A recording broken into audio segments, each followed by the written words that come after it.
Hey everyone, this is Louis7, and today I am streaming the Lord of the Rings Online. I have a big problem, and that is with my captain, and he basically needs some fixing. Ever since update 35, when I boosted this character with a level 130 Valar, I have neglected him.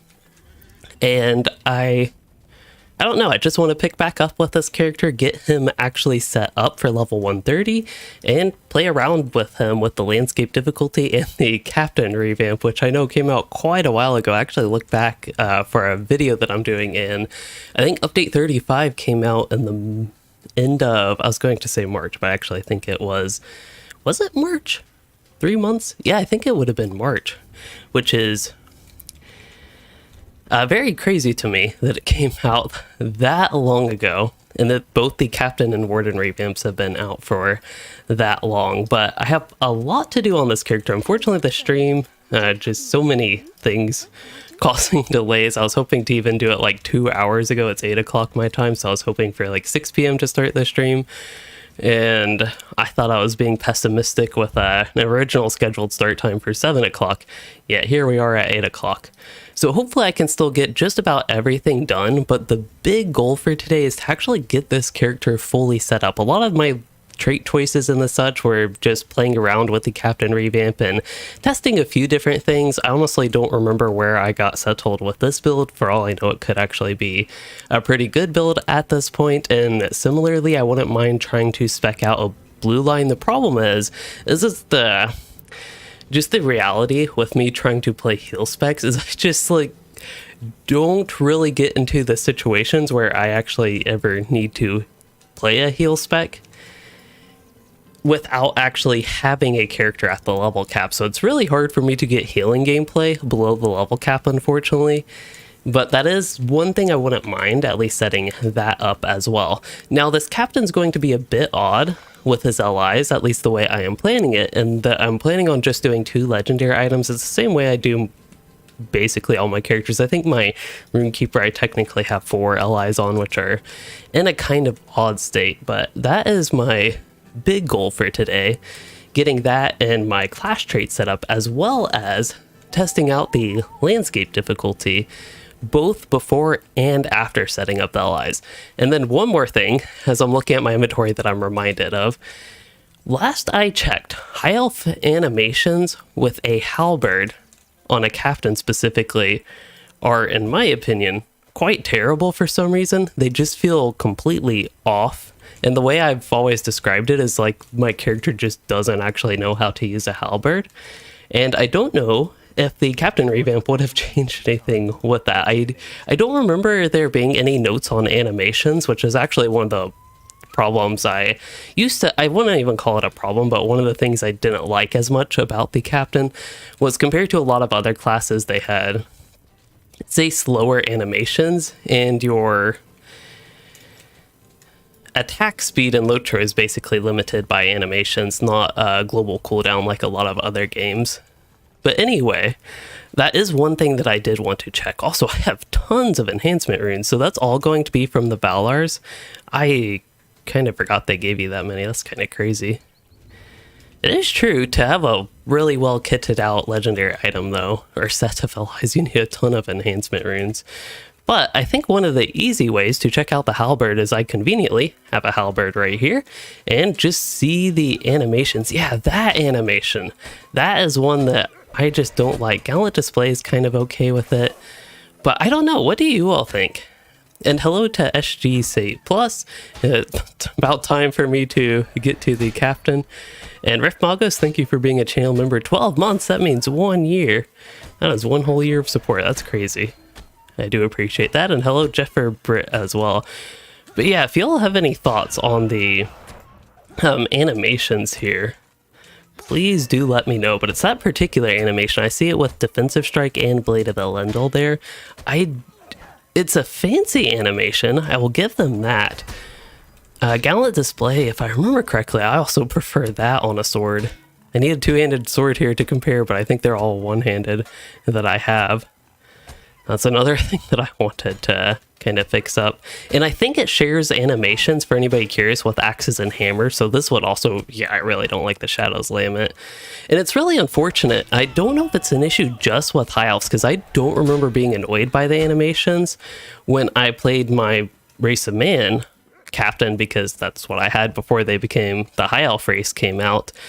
So I don't know if it's just something I finally noticed on the High Elf and the animations were always like this on Race of Man, on the humans, or what, but this is almost confirmation that I still really dislike halberds. And the reason that's important is my LI would be either a halberd or a two-handed sword, basically, on a captain. Unfortunately, it looks like that will be a two-handed sword, although I do want to check my vault to see if I have a two-handed sword, just to test it out. I could always get, like, there's a very easy way to get a two-handed sword, but it would just require a little bit of extra travel. So I might actually see if somebody happens on the auction house to have a super cheap two-handed sword. It really does not matter at all what stats it has, so I'll just go with that 13 silver one.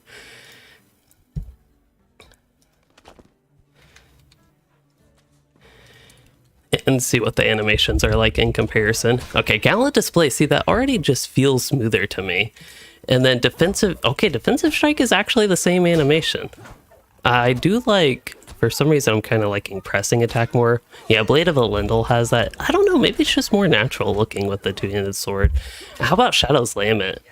Yeah, Shadow's Lament, I think, definitely looks better with a two-handed sword.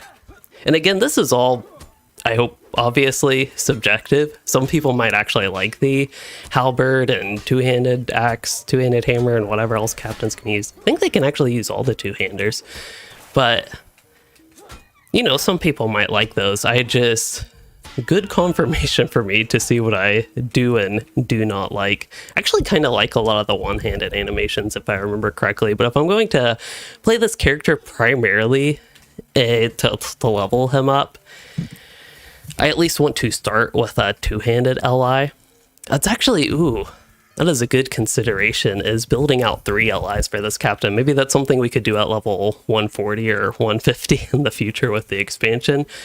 But yeah, it's something that I've actually, that just type of content I've been wanting to do a little bit more on my channel, is perhaps builds like that and just different strategies. And the reason it's a little bit relevant right now is I'm actually working on a project that is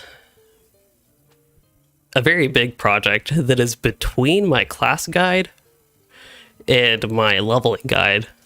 The class guide being a big project, but the leveling guide being a much more massive project. This one is in between those.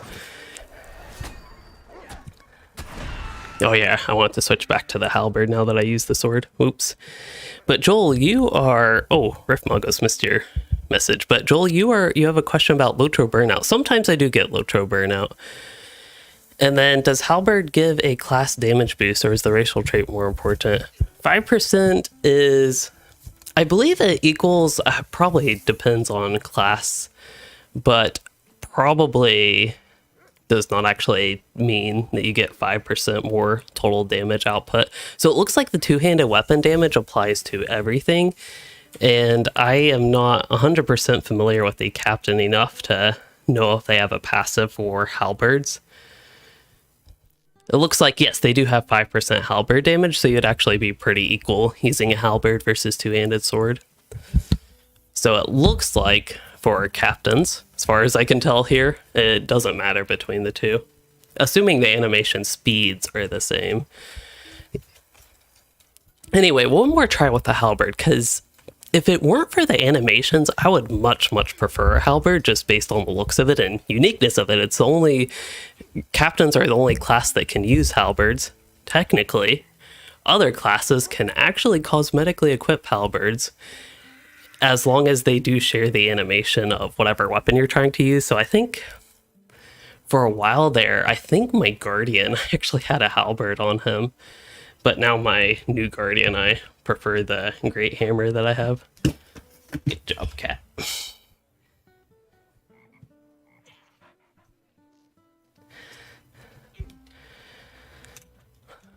Okay, one more try. Again, it's specifically Shadow's Lament. Defensive Strike, which again is the same as the sword, actually. Okay, that's pretty similar. That one... Grave Wound. I don't know. After playing with the sword, the halberd doesn't feel as bad, but still a couple things are just seem a little bit off to me. I think it's because you're like carrying around this very big weapon in comparison to a sword. It's very long, has good sharp blade, kind of like an axe at the end, and almost a little bit spear-like at the end as well. But then your animations are so tiny. Like, Defensive Strike, that one I think is pretty okay, but well, is it something like... Okay, Cutting Attack actually has a pretty good cut. Grave Wound, I think that one's tiny, and especially Shadow's Lament, something like that, where you barely swing your weapon, really, and it's just such a huge, I think, huge build-up in the animation, and then it's just, like, anticlimactic, I suppose is one word I'm looking for to describe it, and I think Devastating Blow is kind of, doesn't look like a devastating blow to me, basically. It just looks like a random... right to, it looks like an auto attack. Right to left swipe auto attack is how I'd actually describe that one. I like a lot of the captain animations in general and effects they have, but it's something if I really focus in on it. Clearly there are some that I'm not as big of a fan of. And it's something that, like, just playing the class, it doesn't really impact performance and all that sort of stuff, but it's the type of thing that I think, even if I don't actively think about it, it's just something that makes me maybe not prefer the class as much as I otherwise would. But yeah, I after this, I don't really know. Maybe I'll give the sword one more check with a few other abilities. Maybe. Wait for it. We are actually getting lag. Which is actually, since the patch that they had last week that implemented a fix for delvings that should impact the rest of the game a little bit, I have not actually had a lag spike like this. I have personally, of course now the halberd equipped, personally noticed improved performance, in particular when running group content. It's basically a sample size of 1.5 sort of play sessions and also a little bit scattered playing for clips for videos that are coming up, but in the very little bit of time, my observations have been a little bit less lag. Yeah, I don't actually like the Grave Wound animation with a two-handed sword. Devastating Blow feels a lot more devastating with a sword, I gotta give them that. Shadow's Lament as well. Those are, I think, two really key abilities that I much prefer. The sword animation is Shadow's Lament and Devastating Blow. I think Gallant Display also feels a lot smoother to me with the sword.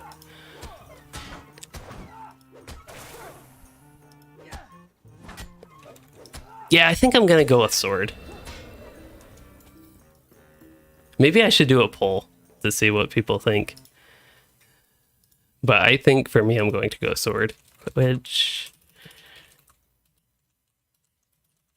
animations are better? Halberd, two-handed sword.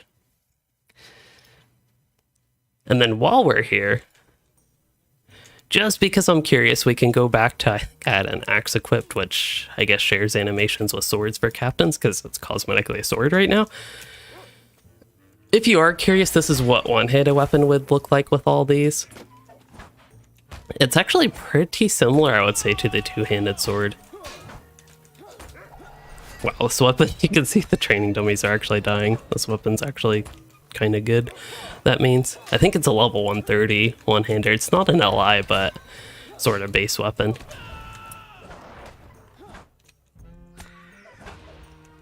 But yeah, I honestly like the one-handed weapon animations better, which I guess is good if I want to like do something like heal on the captain as I would, or even tank on them. Technically, one-handed and shield is better for both of those, even though you can get by doing both of those without a shield. It is better to use one, and What was I going? Oh yeah, so it's a good thing that I actually like the animations and almost just prefer the feel of it. Anyway, next up, what did that cat? That cat jumped from. There's a cat tree right here off the screen, and then my desk is what, like 2-3 feet away from it. So the cats jumped between desk and that. But they had food on the cat tree, and randomly I felt a piece of food fall on my forearm. I thought it was a bug at first, but it was cat food. Like a half chewed up one that I guess somehow the cat ejected while she was jumping from the tree over here to my arm, which was like 2 feet away from where she would have jumped. And I'm just so confused about how that happened. Anyway, what were we doing? I have a cat on my way now. I want to get on my way to wherever I was going. Oh yeah, so before I actually get the LI, I wanted to do a sort of benchmark with how this character does. So I think a decent place to do that would actually be nice if there was a place with a milestone, because right now my travel on this character is not particularly great. I can go ahead and get the Lalia's Market port. That will help. So while I do that, Dalton, you said that you would love to see a discussion chat with Gingin, since we both have we have different opinions on recent changes, especially Lore Master. That'd be interesting. I would definitely be open to collaboration videos like that, because I personally think it's really interesting to hear other people's opinions. That's something I try to always stress in my videos, that it's like a lot of it is basically just subjective on what I think. I think it's a really important thing with the game, though, that classes feel good to play. So for me, if, say, the Blue Line Lore Master doesn't feel good to play at all after the revamp, then it's a class I won't play as much. And a kind of concept, like a way to think about it that I have thought of is, just imagine there's this class that does 10 times more damage than every other class in the game, but all they have is one button on a 5-second cooldown. Technically, the class would be really good, but I personally would not describe it as a good class, because I would find, even doing an inordinate amount of damage like that, I would find it extremely boring to just have one ability on a 5-second cooldown. But anyway, I don't even remember how I got on that tangent, but yeah, that's the big thing with my videos that I do try to stress, is it's more about that.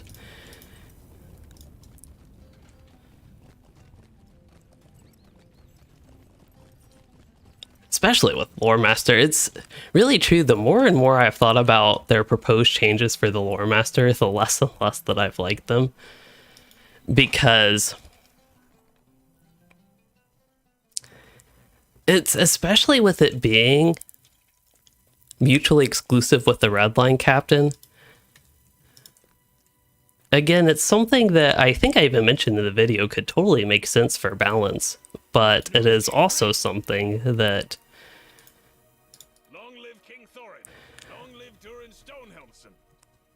And even just having an alternative to Redline Captain without allowing basically the alternative to stack with the Redline Captain, it's something that makes sense. So I don't think it's a terrible idea that they proposed, but I don't think it's something that I would like at all, basically. And again, the more and more I think about it, the less and less I like the idea of it. Okay, how about Defilers in the Dale? So this is a sort of pre-LI configuration and any potential trait changes I make, test of benchmark of sorts of how this captain does. We are with landscape difficulty, so we're on tier 3, and we're just going to see. Also, it's been a while since I played captain, much less with the revamp. I don't know at this level if I prefer the archer or the herald. Last I checked, the herald actually does better with landscape difficulty than the archer for some reason. Just going to browse their skill damage real quick. Yeah, for some reason the archer I think is a lot weaker with the landscape difficulty. I don't know if it's an intended mechanic, but it looks to be that way. I think this one's standalone.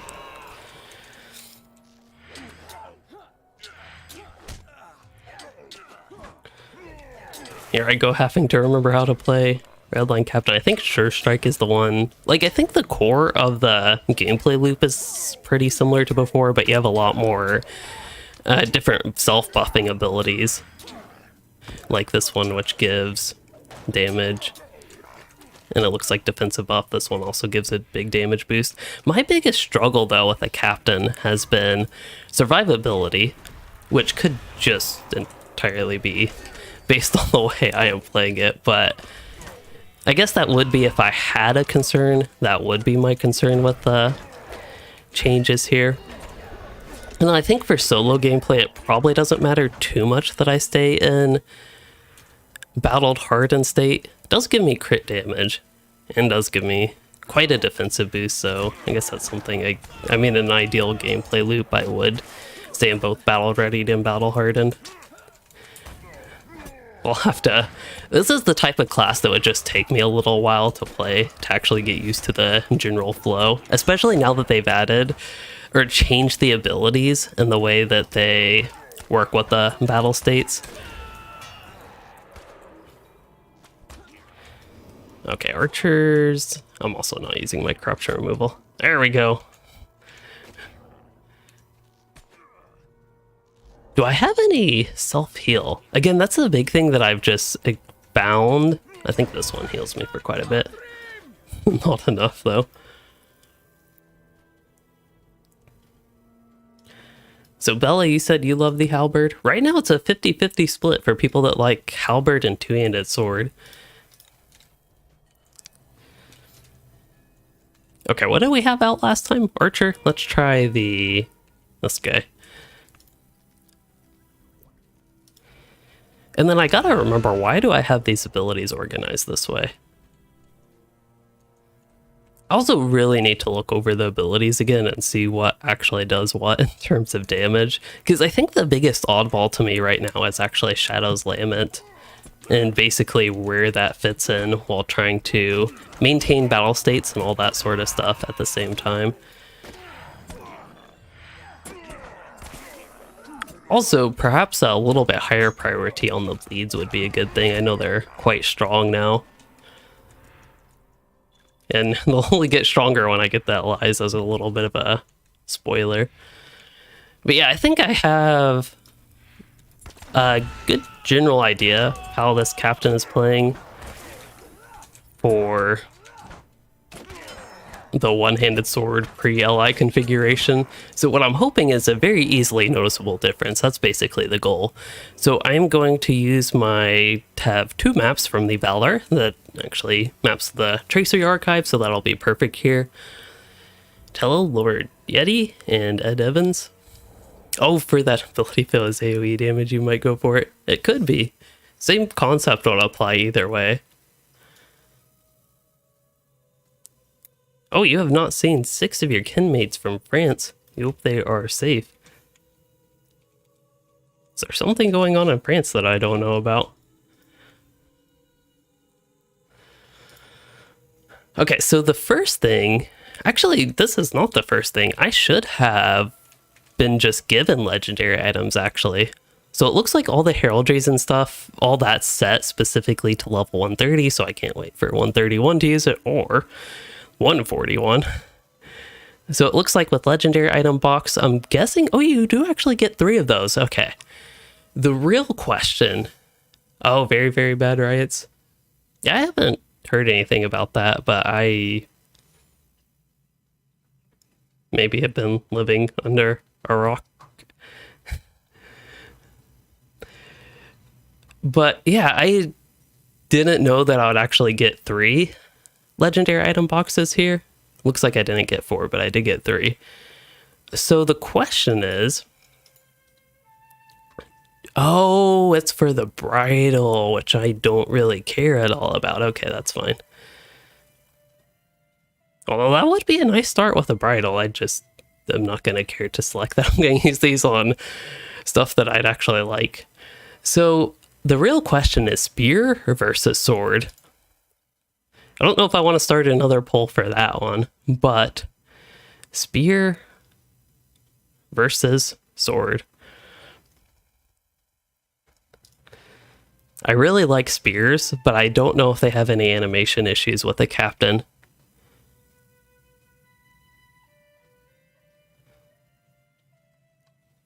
But I think otherwise, what did we go for?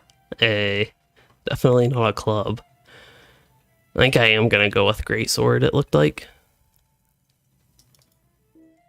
So that choice has been made. I really like spears. And I can always, I mean, it just takes a little bit of ancient scripts. If it turns out I actually really don't like spears, then I could always fix that up. But I think I'll go with spear. Sword would be better. That is something to actually consider. Sword actually would be better. For anybody curious. I just like spears. Also, this character does not have much gold. That's a problem. Can I get gold? My total sell value is only going to be 7 gold here. And that's with a whole ton of enhancement runes. Okay, let me make sure I don't have any gold stores in my shared storage. This will take a moment to pull up.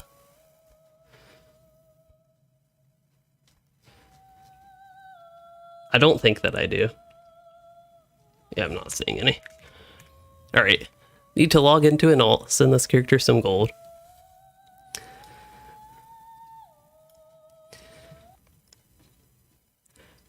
But yeah, I think the idea is we'll probably be spending a while setting up the allies, because I didn't really plan for setting up 3, but yeah.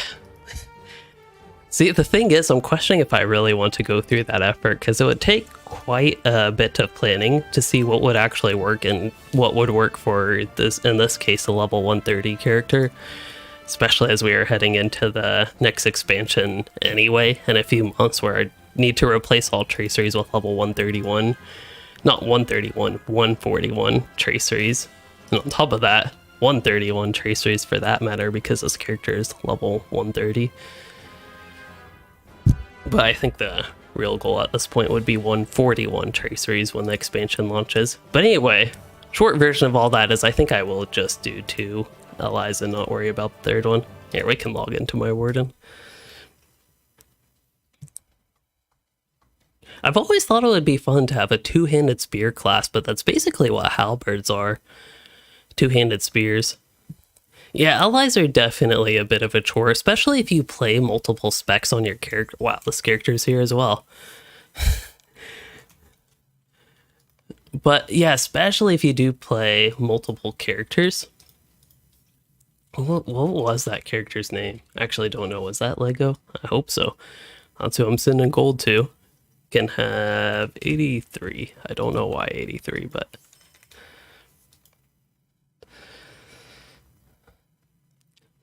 yeah, it's definitely a lot of effort to get allies up, especially if you... I think some people can message me as I swapped characters. But especially if you play multiple specs on one character. A lot of them, I don't even know a lot of them, but a few of them you can set it up to where you can get by with, say, playing 2 specs and actually having optimal allies with just 3 allies instead of 4 allies.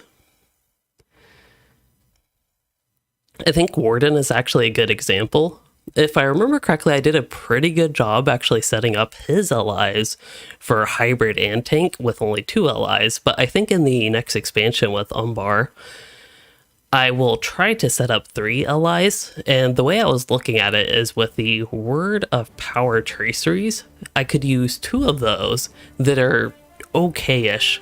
I shouldn't say okay-ish, but pretty good for both tanking and DPS, and then fill that same ally with other universal Word of Mastery, Heraldry, and Word of Craft traceries that are good for both specs. And then I would swap, say, for example, the spear between both of those.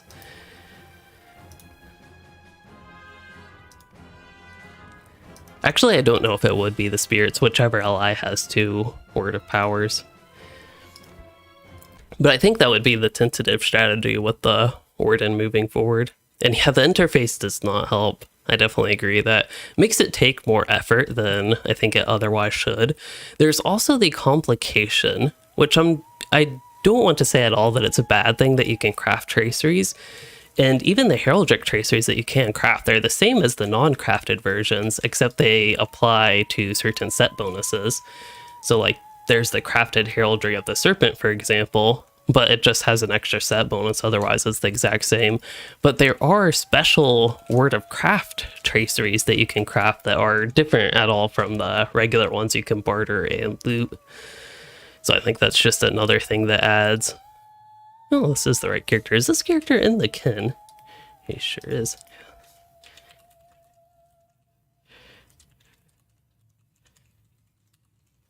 Earlier.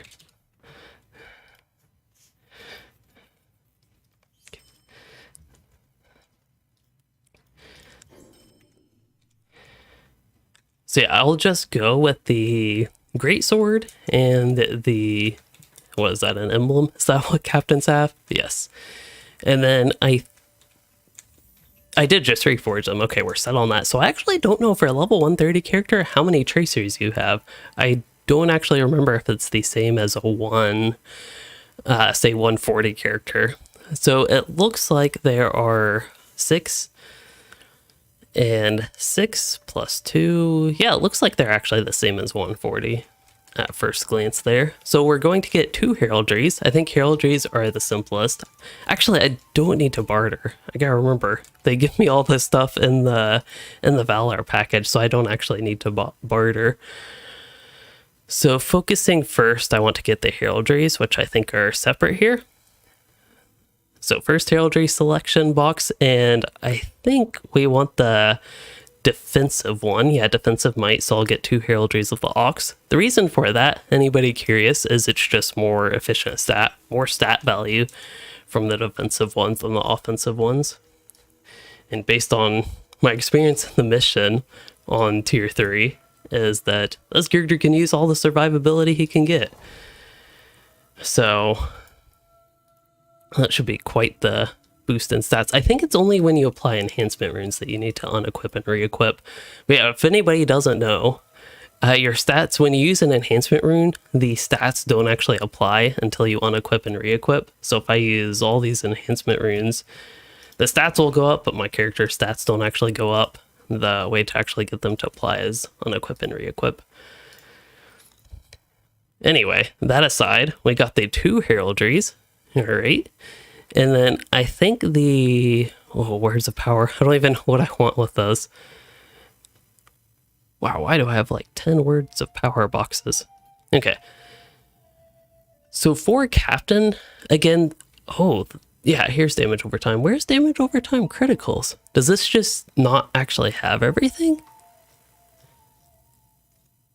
Maybe it doesn't.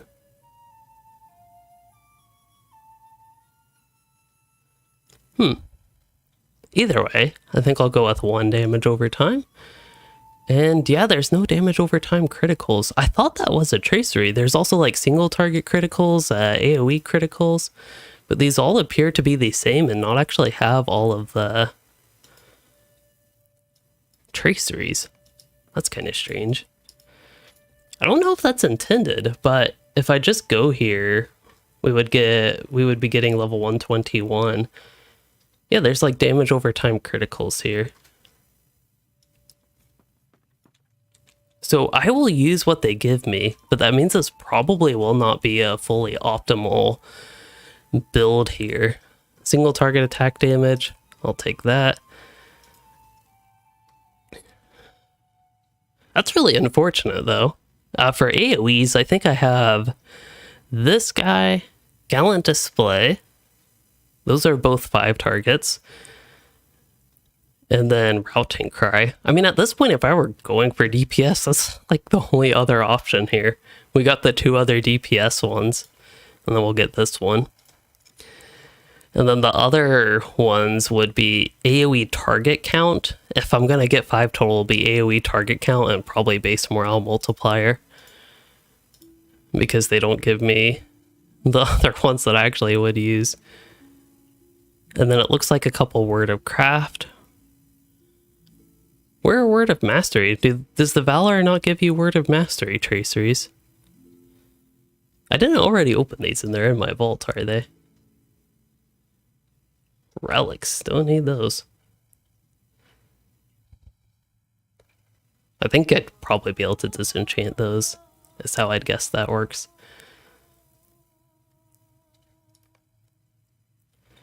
But yeah, that's kind of strange. I feel like I'm totally missing stuff. Ah, here they are. Lead the charge in Hands of Healing traceries. So they actually do have that, it looks like. Yep, there are a bunch of class traceries there. Looks like a mix of purple and teal quality. So we'll see what they give me and see if I actually do want to change anything from that. This is a little bit different than I thought it was, but I guess it's good for me to actually experience how it works with these. Because it's been a long while and clearly I've forgotten, even though I actually did the same thing with my Runekeeper with the 140 Valar when that came out. Anyway, might as well go ahead and apply this stuff. Let's see. The sword is the one that I'd rather be more universal is the emblem. So if I did eventually get to a point where I would replace this, I would replace the two-handed weapon with a one-handed weapon if I wanted to switch specs. I don't think we'll get to the point where that matters, but that does mean the emblem would get, say, more universal type traceries, which would be AoE target count, base morale multiplier, and I would guess for both of those other specs, none of these really. Probably single target damage, but it could be AoE damage. There's not that much AoE though. So we'll go a single target damage on that. And that means that the two-handed sword here would get the other two. There we go. Hello, Dawn White. You said Cassian is watching and learning. Hopefully you learned something. I'm definitely learning something with how the allies actually work with the Valars again, but it's okay. I would just, like, at this point, I'm not going to waste any resources, specifically, like, bartering for the traceries that I want, even though I very easily could do that. Like, I have tons of ancient scripts, but for 450 ancient scripts, I could probably get the 3 other traceries that I would want than what I have, or whatever traceries. I'd have to look through them again and remind myself what's actually good. But with the resources that I've gotten, these are definitely okay. And considering not only would I want to replace these traceries at 131, which is 1 level away, I'd also need to completely replace them at 141 with the expansion that's coming in a few months. So I just don't find it worth putting really any effort in at this point. I already don't think it's worth putting a ton of effort into your allies while leveling. And with the new expansion coming, I find it worth very little effort to work on them since it's coming so in just a few months. Anyway, we can get back to the class traceries here, which again, I'm going to see if there are any more, say, universal ones. Like battle ready damage is technically a little bit more of a universal one. Bleed pulses as well. Devastating blow. That one's in, oops. Okay, that one's also a little bit more universal. That's going to be bleeds. And then battle shout damage. Cutting attack damage was that one, and routing cry damage. So I think, assuming cutting attack damage actually impacts the bleed, I would say these are the ones that are probably a little bit higher priority to put on a more universal ally, while these two are very redline exclusive traceries. So that's actually not too bad. Also, the battle ready buff, 15% is kind of crazy. I guess that means I would get up to 40% damage from that buff. That's the thing with traceries, they really are, they're like very impactful. And it theoretically makes a huge difference, especially when you add them all up. So that's why I'm expecting a very noticeable difference when we go do that shit same mission that I was able to get through, but I was very slow and I was quite squishy in it. Okay, so for the two-handed sword, we'll put the 2 exclusive red line ones, and then perhaps the slightly less universally impactful ones that I maybe wouldn't want quite as much on other specs. So I'll include those 2. Battle ready damage, definitely universal. Bleed pulses, definitely as well. So those are like 2 of the higher priority ones for the emblem. And again, assuming that the... What do I need to put? 3 on here? All right, we can do that. I think it'll be these 3. Devastating blow, pressing attack, and then whatever this last one was. Just like routing cry damage. Which routing cry, last I checked, actually did a good bit of damage, but higher priority for this to get the others. And see, they did actually shortchange me. There are 2 more traceries that I could equip. Well, I guess whatever 2 are the most universally, like, the best for me out of the other boxes, what I will use. But I was feeling like it was not enough. I think at one point you could actually click these.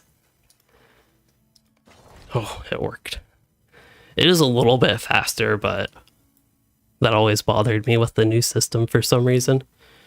Riff Makos, you hate the new LI system? That's not really great. Words of courage healing. Yeah, those, I mean, they're good for healing. Make haste. Isn't that the running thing? That's actually, to me, that's really funny that they would have increased duration on that. Technically, it could have some uses if you need to actually move as a unit with your fellowship kind of quickly. And it does have vitality if you're worried about the stat at that point. This would be a utility muster, courage, fear resist. Rallying cry, is that one? Is that this one? Okay, rallying cry, I kind of like that one. Sure strike damage, do I already have that? See, and this is where somebody was talking, I think it was Ed earlier, about so hard to tell what, hold up, traceries that you already have equipped. I don't see sure strike damage here anywhere. It's like, it's a weak attack, but still boosting its damage. It's boosted damage compared to non-boosted damage, essentially. So that would be the big thing that could increase my damage. Honestly, I'm just going to replace the battle hardened, if it's not already one of the 15% ones. Oh, that's battle hardened. Outgoing healing buff. I thought that was battle readied again. I just totally misread that. Alright, double check through all these. Make haste would be the next. I think I'll go with sure strike damage because I'm a sure striking DPS guy. Alright, now for Word of Craft. Oh yeah, the crafting update.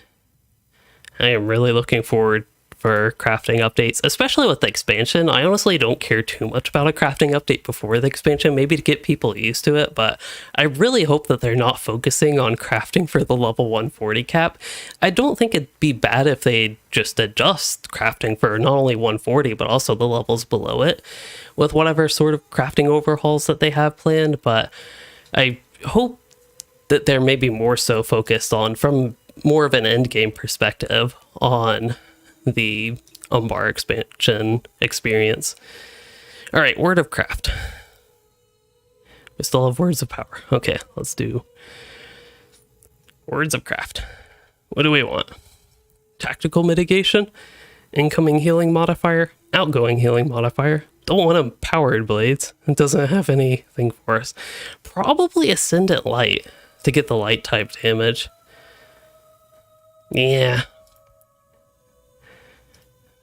Captains don't have a ton of light type damage, but I think they have more than they do at low level, and Shadow's Lament is light type damage, which, wow, the tooltip on that. I already noticed the tooltip is a whole lot more damage than it used to be. This might actually be very drastically different than what we had before the allies. I really hope this shows the importance of allies here. Okay, and then 2 more words of craft. I can either get 2 more Signet Light for more crit rating and outgoing healing rating, but I don't really want that. We don't do fire or frost type damage or lightning. Powered blades is useless. So I could go for outgoing healing, incoming healing, or tactical mitt. For a character like this, I'd hate to get tactical mitt. That's something I shouldn't really need. But specifically for the mission I am running, and considering I'm on a little bit higher difficulty level for landscape, it might actually be a little bit impactful. Typically, I would prefer physical mitigation, but with the options they give me here, there is no physical mitigation. If I remember correctly, there might be a physical mitigation set. But yeah, I think this is actually also good for the emblem. Like if I were doing this very hypothetical 3 LI build and building for both blue and red line, that is probably about how it would go. I really think the best way to deal with multiple allies, though, is just good old spreadsheet. It's probably, unfortunately, the simplest way to make sure you actually have everything set up on the allies as you want, or at least create goals for traceries, because I don't know, at least I don't live in a LOTRO world where I always have the exact traceries that I want, much less the crafted traceries. But yeah, some changes I would make is definitely with some of the word of power traceries. If it was a pure DPS build, I would probably get rid of the AoE target account, base morale multiplier, and I would probably change maybe AoE damage to AoE or damage over time criticals. Because just look at this, compared to before, these have a ton more pulses and they tick every 1 second. It's captains are quite the bleed class, with just 2 bleeds now. It's a lot of damage. That is, this one is a little bit over 100,000 damage. I think this one would be as well, over 100,000 damage. And the total damage done throughout the full duration. And you could spread those in AoE as well. So it is pretty crazy. It'd be nice if they retroactively, is that the right word? Yeah, retroactively update all the old crafting tiers as well.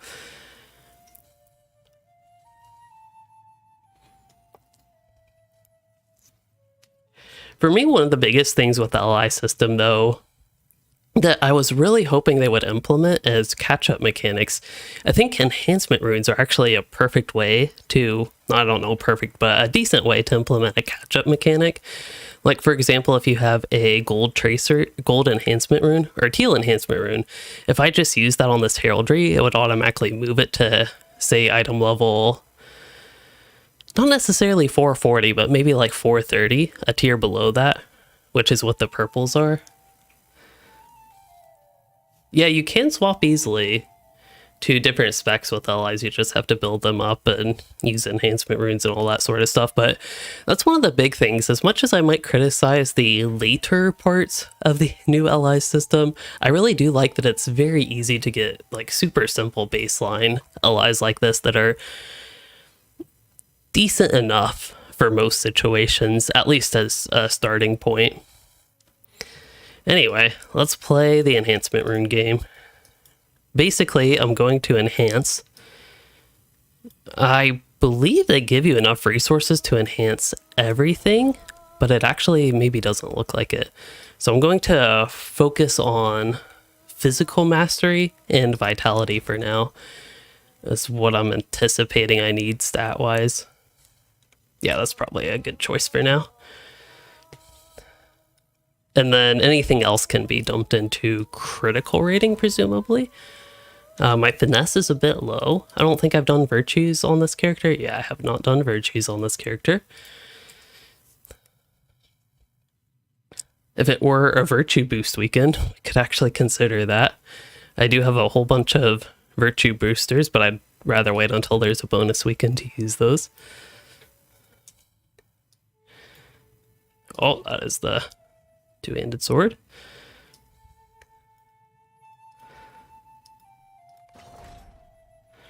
I realize this part is super slow, but so honestly, I don't think it's worth the effort to actually pay attention to what I put these in.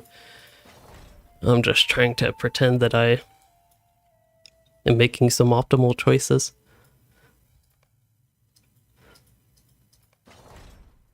Alright, at this point, I will just boost anything that is... Oh wow, I missed those two. But I'll boost anything that is below level 410 at this point.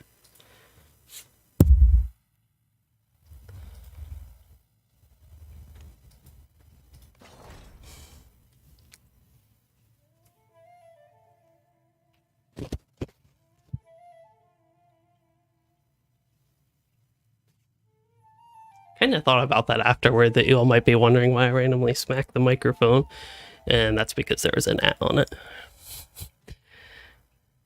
Anything about a UI update recently? They have not talked about it for quite a while. Last I heard is that was one of their higher well, I shouldn't say last I heard. Originally, or hold up, a while back I heard that was one of their highest priorities and they were working on it. Then what I heard is that more recently they have said that they they have to like contract somebody, I guess, specifically for UI work, and they haven't been able to. So last I heard, they actually haven't been able to get the process on that started, which is not the greatest thing to hear, but I'm not 100% sure if that is the most up-to-date answer on that, because they haven't talked about it for a while.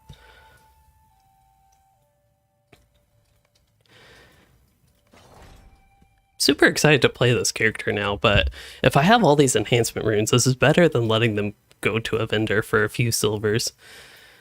It just takes a long time.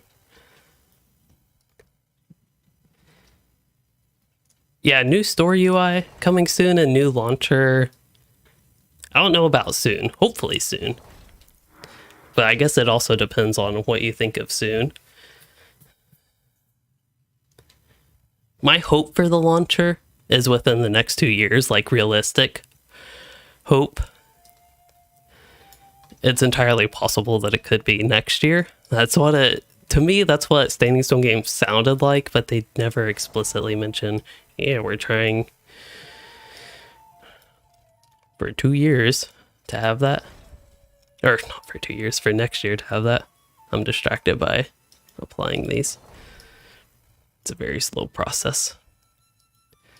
I also feel like I'm moving my hands super slow today for some reason. I need higher mouse sensitivity.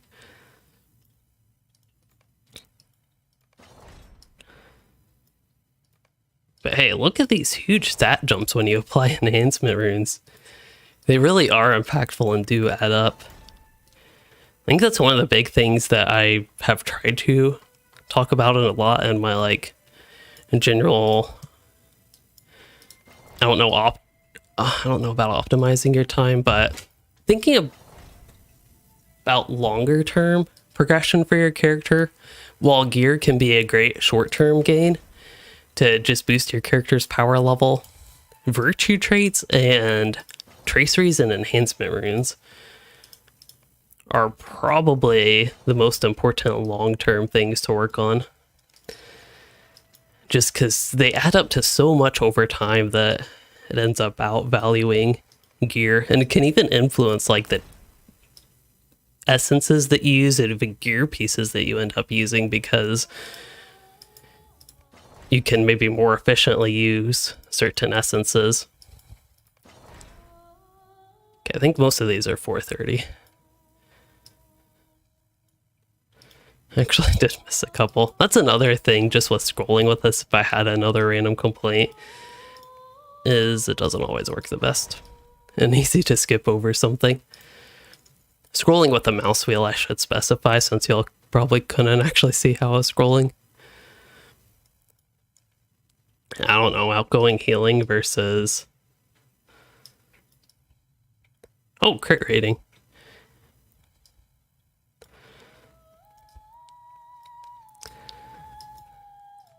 All right, and then we get to do the same thing one more time. Probably one vitality. I think I have one vitality here, and we can check the other one if it has vitality. Also, it looks like it totally missed damage over time with all the traceries there. That could have been a good physical mastery gain. Definitely want heraldry. That is the most important one to use your enhancement runes on first, and then it doesn't really matter from there. It just depends on what stat you want after that point. Which for me is basically vitality, physical mastery, and then probably crit rating after that. Hey Riff, you're playing your neglected little bee captain? I'm trying to set up my neglected high bee captain.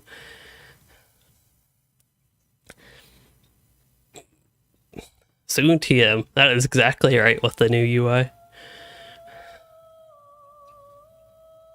Oh yeah, no, it's the LOTRO store that they're updating, not like in-game vendors. It is really hot outside, and my apartment AC doesn't keep up with it too well. It seems to do okay keeping it around 74, 75, but I don't think it'll get much cooler in here. But just means I sweat a lot while streaming.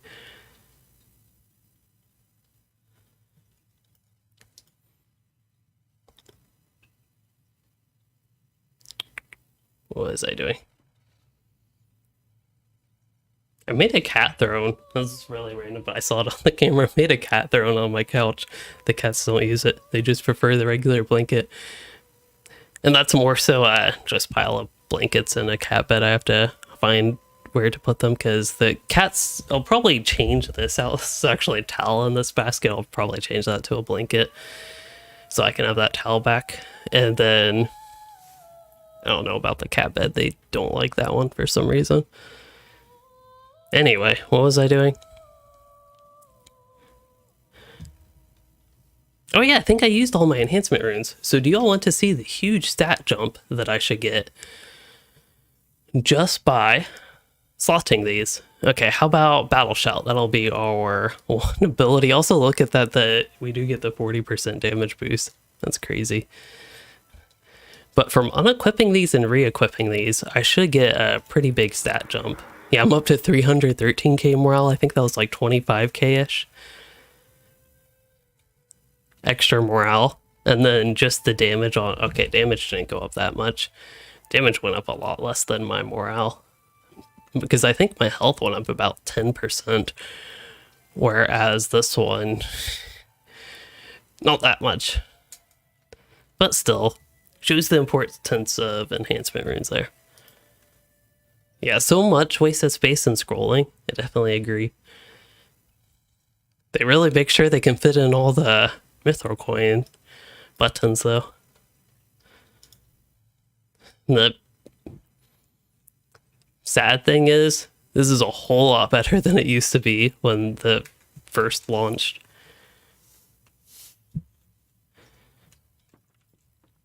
Oh yeah, okay, this didn't really look at the damage, that little comparison. It was more with enhancement runes, but Shadow's Lament, I think it's about 3 to 5-ish times more damage than it used to be with the one-handed sword. I guess I could actually test that.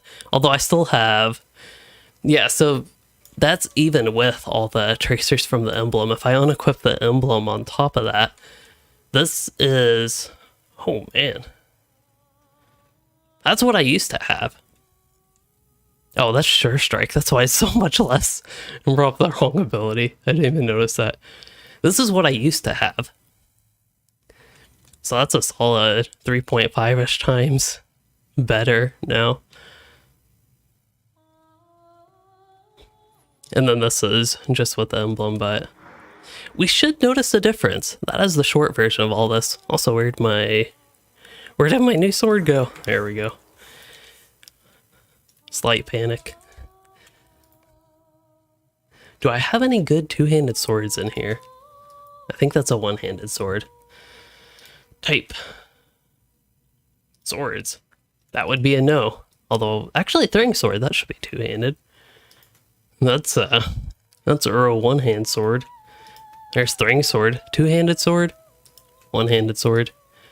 It's like the one WoW weapon we have in LOTRO. A one-handed sword that's as big as two-handed swords. There we go. Beautiful. I don't have many characters that I actually use two-handed swords on. I guess, yeah, even on like, just because of my personal preferences, I tend to like axes and hammers, even though I use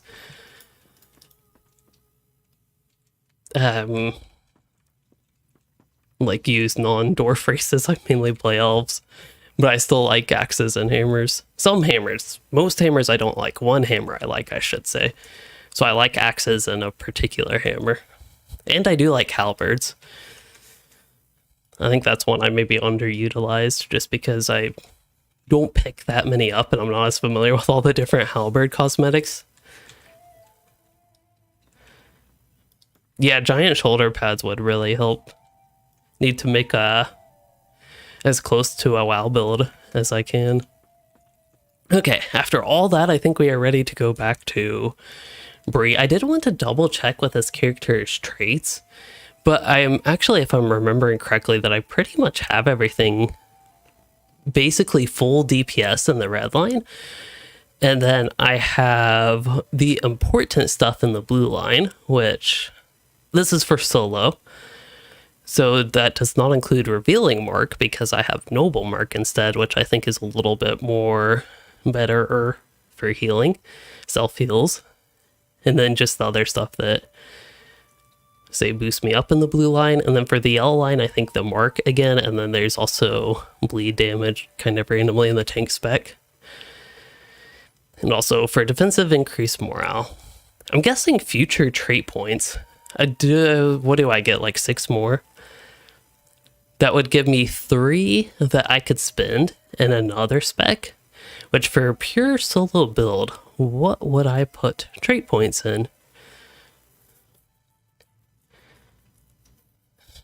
Good luck critting on threatening, shouting, getting that buff. I think, yeah, terrifying bellow, at least 1 point in that, and probably that over crit defense, get the increased duration on that. That would be my tentative plan. Assuming I did, I think 98 trait points is how many you get at 140. Oh, spear weapon aura. It would have been the Minas Morgul aura that I had on that champion. I love champion with spear for some reason. I think even more so than hunter with spear. I also, if you all saw that stream, I really like dual wielding hammers on a champion apparently. That was pretty good. So with Inspire, in the standalone spec, your Inspire becomes a self buff.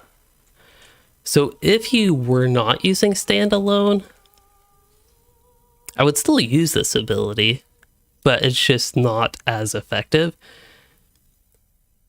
And that's for it to apply to the rest of your fellowship. So if you're playing entirely solo, that does nothing.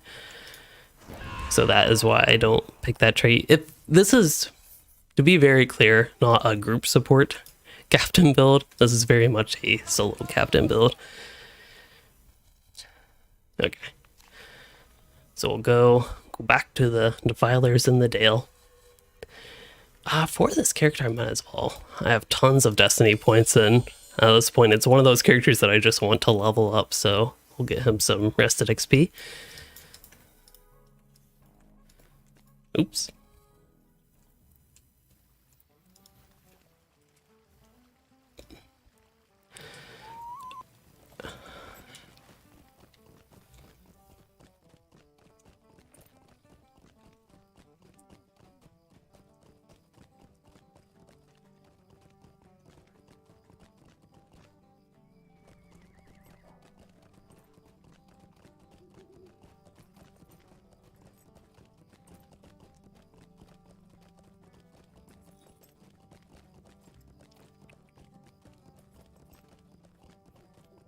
I feel like I want to look at something with my gear, but I've completely forgotten.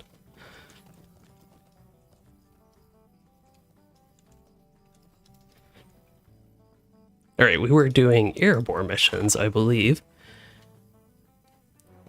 That didn't actually take too long to set up the LI, despite that feeling like it took forever. Also, I think I have that same chest piece on cosmetic on some of my characters. But that actually didn't take all that long because we were given a lot of the stuff from the Valar, and I did only do 2 LIs instead of attempting 3 LIs, so I have quite a bit of time to just play this character with the landscape difficulty. I also didn't have to do my class traits. I still might look into doing a blue line build, but yeah, I'm pretty happy with where we are here.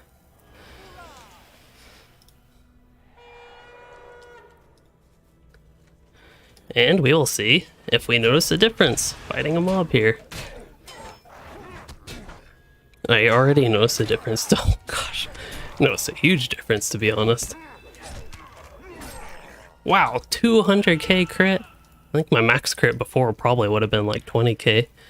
Unfortunately, the weapon auras are not in-game. I actually personally do not know of any that you can just earn in-game. I think a lot of them are either from bundles or old giveaways. Alright, let's get you all out of that. So I think that is Shadow's Lament the one that will spread. Let's see. Cutting attack spreads Grave Wound, I think, but then something can spread cutting attack now, can't it? I think that's my corruption removal. Oh, maybe not. Oh, that's 20% mitigation. Where's my corruption removal? Aha. New allies doesn't fix stupid. / looking for my corruption removal. However you want to interpret that. Alright, we'll give the archer a chance this time.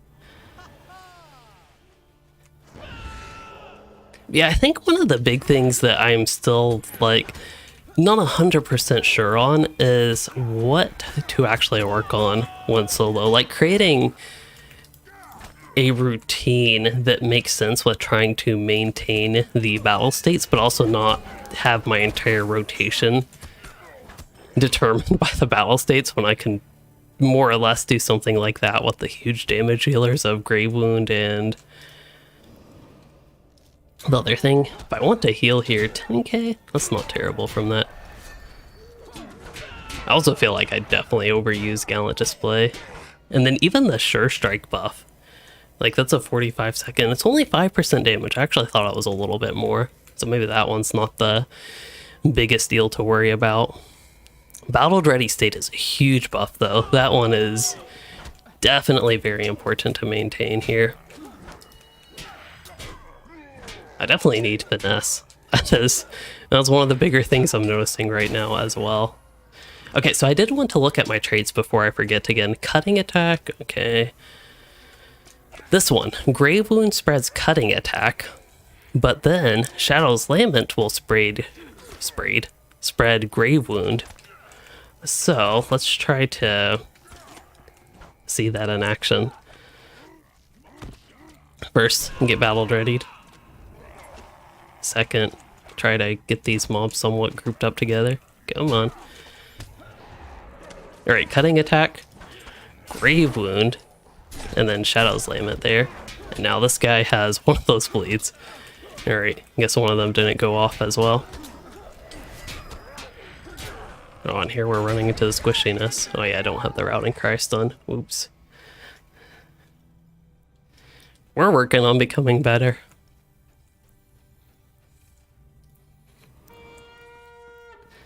Testing stuff in the middle of gameplay is not ideal. Yeah, it looks like quite a few people, I kind of forgot about the poll, but quite a few people are preferring two-handed swords as well.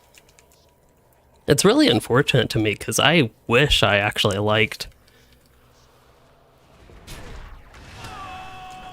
halberds because again they're the captain weapon, but I just don't.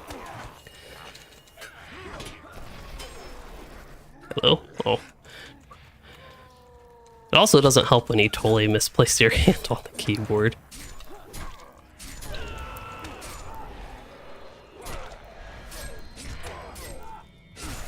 Oh, corruption removal. Learning a class on tier 3 is kind of interesting experience, to be honest, especially when fighting defilers. I know I picked the mission defilers in the Dale, but this honestly makes it more interesting than just going on normal landscape where I want to have to basically know what any of these abilities do. Like, I think here I'll use my healing mark to be safe. I gotta remember Gallant Display doesn't heal me though. Also did the bleeds in the wrong order. Corruption removal. That might be the most annoying thing about the difficulty system is the corruptions, especially if, like in this case, the corruption didn't get removed. Alright, I'll see if I can get these guys out of there. Alright, I think I gotta use this.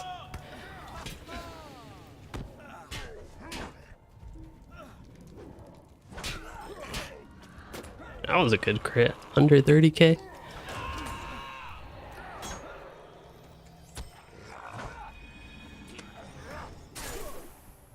Yeah, I might change these, because that'll really help me with the flow of cutting attack first. I have Grave Wound, or had Grave Wound at 4, because it has a shorter cooldown.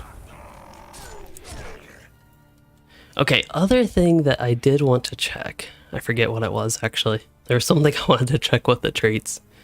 I don't remember. Oh yeah, Shadow's Lament. So I think the thing with Shadow's Lament is it just triggers additional light damage when you have Telling Mark on. So Telling Mark just increases incoming damage by 5%, but what I'm curious is, how much extra damage does it do?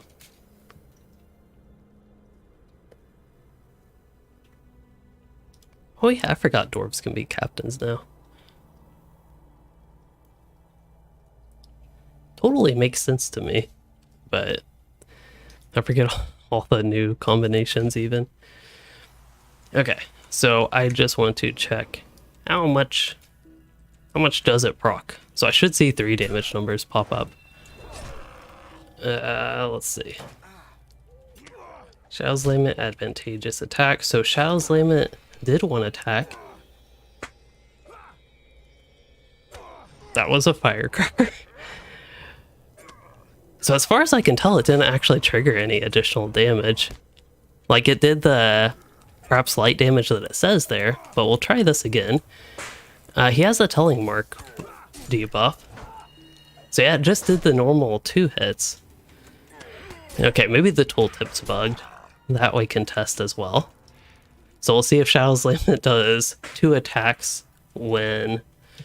I think that would be advantageous attack here. We'll see if it does 2 attacks, as the tooltip implies, even without the Telling Mark. So just to be extra sure, I won't even use Noble Mark. Yeah, it only does 1 attack. So for totals, I should have only 2 advantageous attacks still. Okay, so that basically tells me that the damage is not that significant with Telling Mark.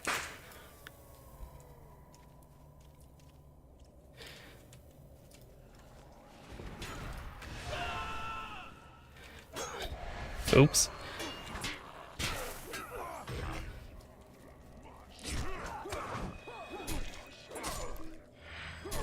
I feel good, we're learning the captain. At least I'm learning the captain. I feel like I'm playing it a little bit better. Not necessarily all that well, but definitely better. Alright, this should be a good group for me to get dealt with here, assuming my finesse doesn't bring my downfall. Oh, I don't have that already. Oops. That could have helped.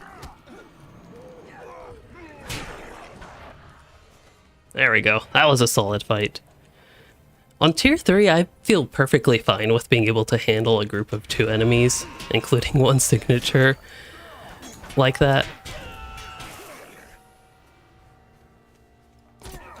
But yeah, playing a captain and not really playing them too much with allies, especially not the new ally system, I don't even think I have the new allies on my captains on Arkenstone.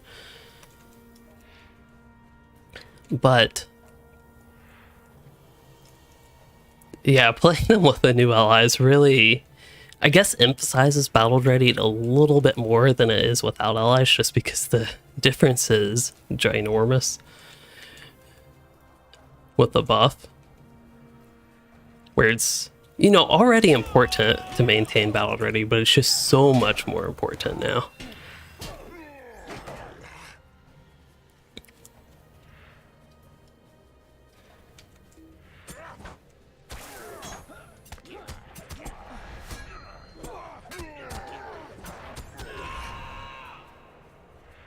Oh, we just need to destroy cauldron. See, I'm just running around having fun at this point.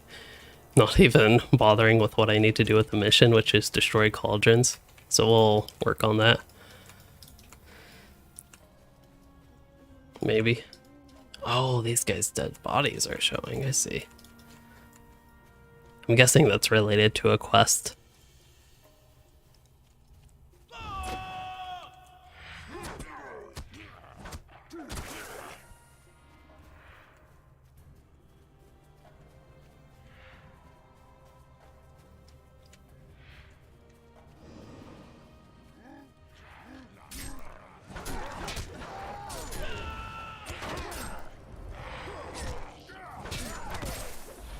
Don't think I'm gonna quite out damage that. Oh, my first bit of lag since... Actually, I did have one lag spike in the archive earlier, I think. Really, 2 healing puddles?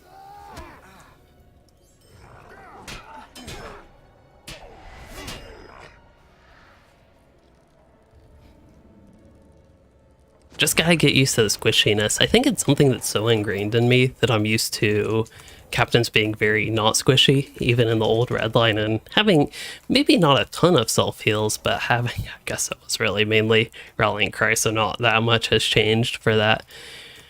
But yeah, my observation pre and post revamp has been that healing is... survivability is a lot less. Oh, you've had several big lag spikes tonight, Stands in the Fire? That's not great. I've had 2, I guess, so far this stream. Still, overall, like on the whole, I've noticed fewer after the revamp. So I don't know if I'd quite call them squishy, but they're squishier than I'm used to. So I'm just not only used to having more survivability, but I'm also have the landscape difficulty up. So it's like 2 things stacking at once that I am not used to. So my typical experience was...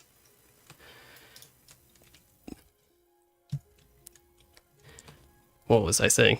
Basically, I'm used to being a lot more survivable, and the revamps, in my experience, has reduced survivability, plus I'm playing on increased landscape difficulty, which means I die more easily. Also, lag was not completely fixed, but what they did was implement a fixed for a source of lag.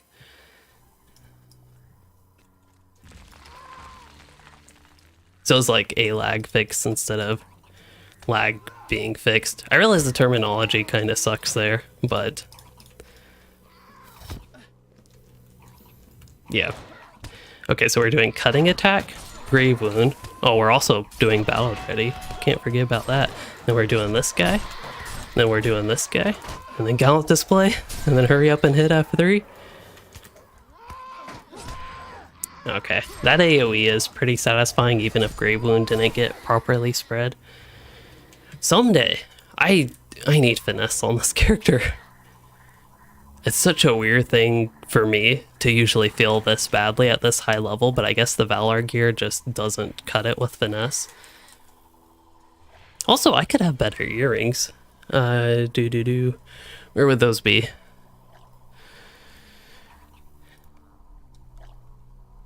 So with that, I would need the Fate of Gundabad, and then the other one would be that one, not that one, but the other one would be Minas Morgul. Where is Minas Morgul?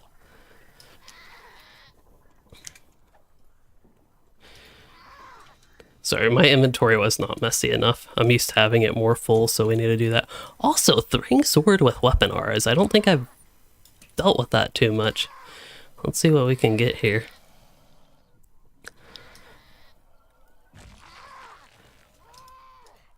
Hello, lightning? I know there's a lot of bugginess with weapon auras. sometimes and trying to actually use them cosmetically like that. But let's see if I just apply this here, if it starts showing. Does not appear to be. How about the light one? Also does not appear to be. Maybe because the sword's already bright.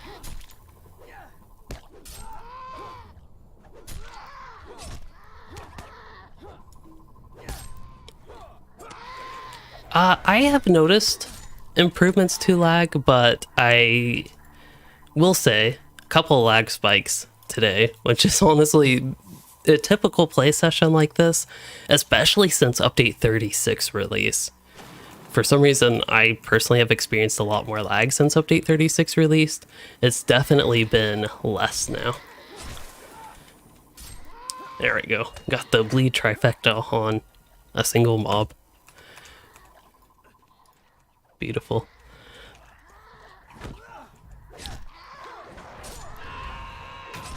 Devastating blow. Maybe the animation is accurate, because it sure doesn't seem all that devastating. I do have combat analysis up now, so I'm kind of curious. I know I'm playing very not optimally right now, and still just kind of messing around with stuff, but eventually we will get an idea of what actually does what damage. Alright, let's do this.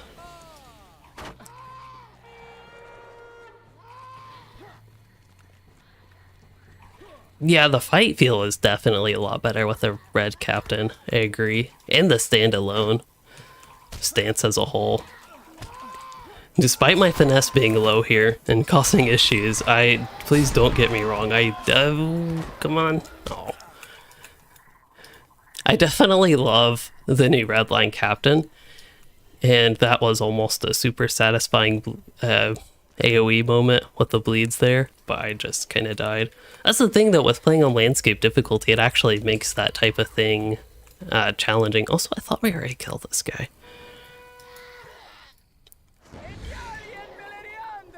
Also, seem to easily forget about Time of Need, which actually activates, I think, both Battle Readied and Battle Hardened.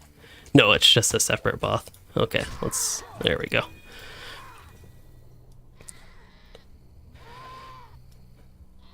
Yeah, I think one of the big things is if I get 2 more trait points and get the routing cry stun, that could actually be a good tool to help me survive that exact situation. So I'm actually going to use rallying cry first. I'm going to try the same thing, because I actually do want to succeed. And I think we will use the banner right here. Okay, so it's cutting attack, then grave wound. Okay, that should spread the bleed. Yeah, they're all, well, some of them have the double bleed. Okay, so it does seem to have spread pretty well.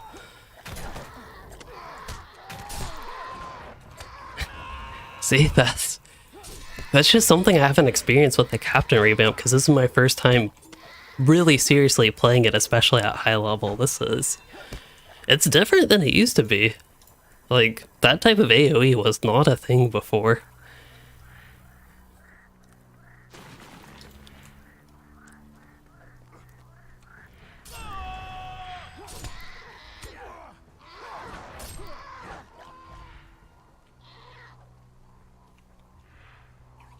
This is kind of random, but on the note of animations, has anyone else ever felt like the Captain would be, if there were a class for this, the perfect class to dual wield a two-handed sword in one hand and a shield in the other? Not necessarily dual wield, but yeah, a two-handed sword with a shield. For some reason, the Captain has always given me the vibe for like a class that would do that. I think it's partially because, say defensive strike here, that's actually a one-handed animation. Some of the animations like pressing attack there were two-handed, but Blade of Elendil, and even when they do their shouts, their other hand is free. Maybe a 4th Captain spec could be dedicated to two-handed weapon and shield.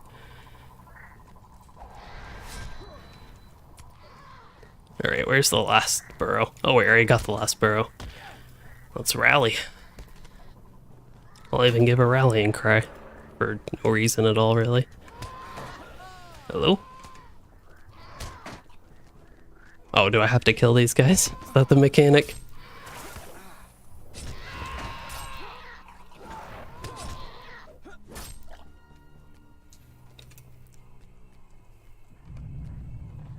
He thinks that's the last of them. Famous last words.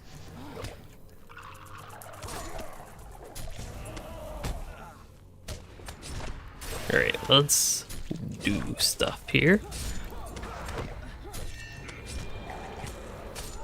By the time I get all my buffs off, this guy's gonna be dead. We're even doing the solo Oathbreakers. Okay, maybe I'll be dead. I'm taking a lot of damage there.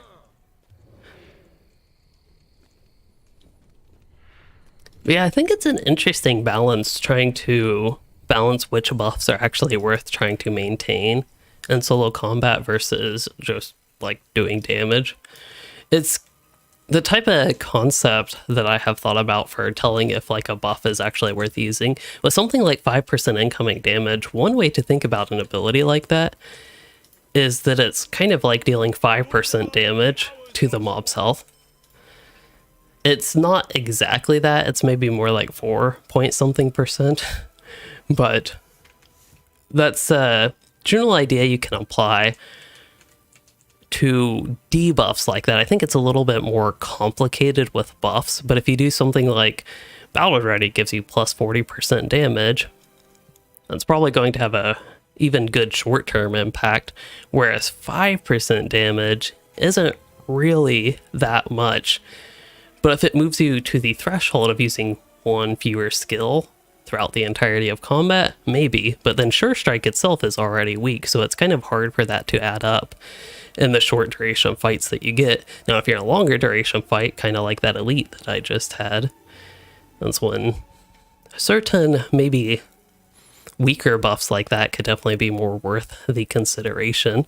Similar to something like Blade of Elendil, that's, as far as I can tell, not frequently worth using. I don't think they ever fixed the damage done by that. I shouldn't say fixed, but it's really weak, which could entirely be intentional. If we look at my just totals damage here, I have activated Blade of Elendil. Let's see, I've used Blade of Elendil 3 times.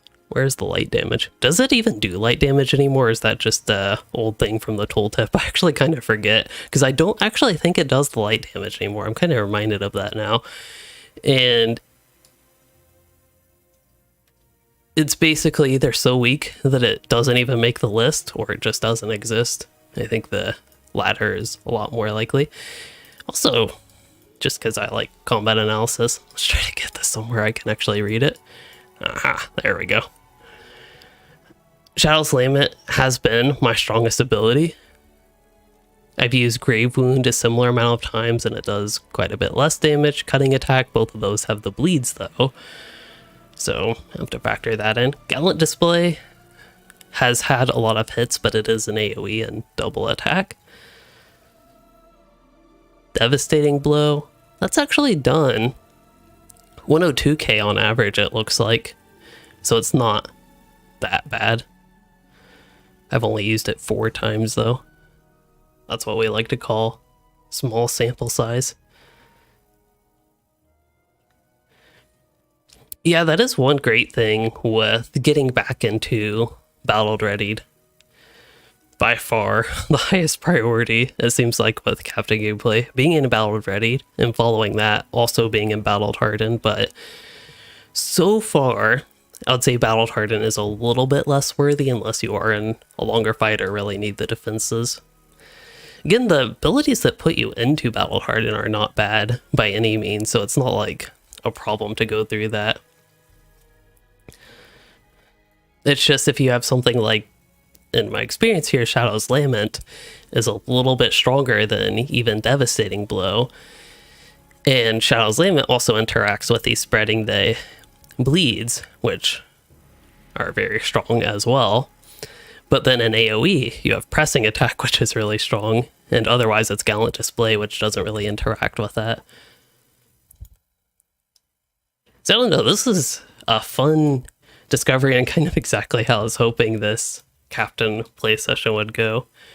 So I hope it's informative to you all, or just interesting to see how I more or less relearn a class and actually make use of something like combat analysis even. Anyway, we have more missions to do. Maybe we can knock out all 10 today. It's really unfortunate that I like to drink chicken broth because it is way too hot for that, but I want some.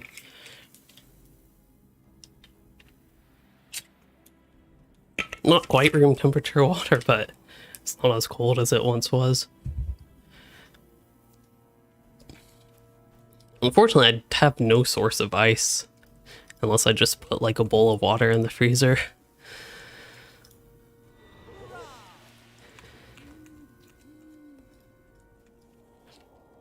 It's kind of interesting, the old like mob dynamics where it definitely used to be the case where archers would be kind of annoying to deal with as a melee class, but in the modern LOTRO, that's something I just don't notice. But with the landscape difficulty, it's definitely something I notice again.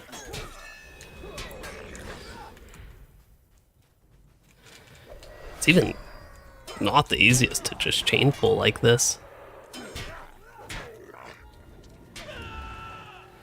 Oh yeah, that consumes battle harden. I don't want to do that. Oops, my bad. Good news is, again, we can get back kind of quickly. Yeah, Sure Strike. I mean, it's worth using for the 45-second duration buff, but it doesn't do that much damage. I just don't know if I'm 100% satisfied with it being right there on the bars. Something that could potentially be adjusted. Also, I think I want to trade Shadow's Lament with Inspire here. Anyway, give me some heals here. I didn't see any green numbers, but I wasn't paying the most attention.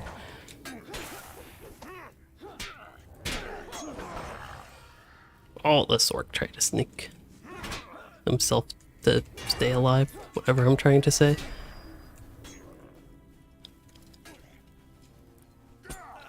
I forget, can you have 2 marks up on 2 different mobs? Does not look like it, okay. I didn't think so, but good to test. It's so easy with the difficulty system, at least for me, to just not pay attention and then just kind of die.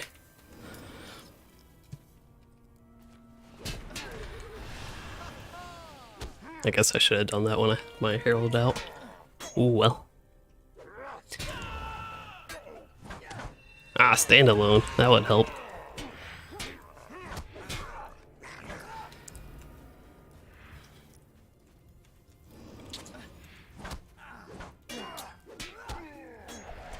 Wrong ability.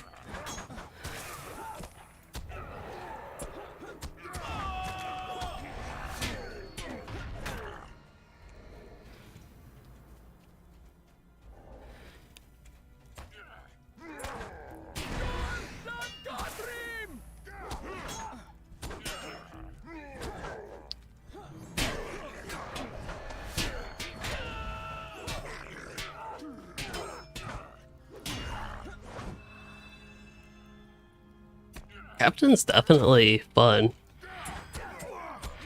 I don't know if I'm repeating myself too much, but this is again my first time actually seriously playing the class since the revamp came out, and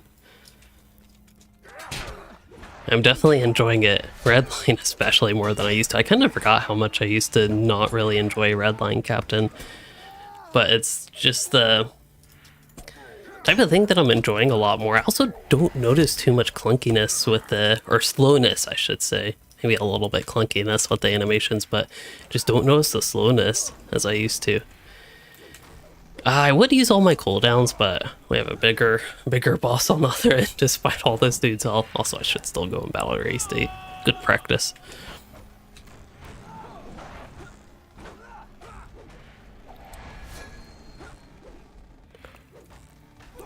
Okay, so I think next up would be, we'll do Blade of Elendil, do that, and that, and then we should have all 3, well not all 3, but the state buffs up and such. Okay, and now that this thing is almost dead, we'll use that and that. So we'll go be prepared with this fight, already having our buffs. And now we'll use Oathbreakers and the full haul. Full slew of things. And then I'm also oddly going to wait for cutting attack here so I can spread it in AoE.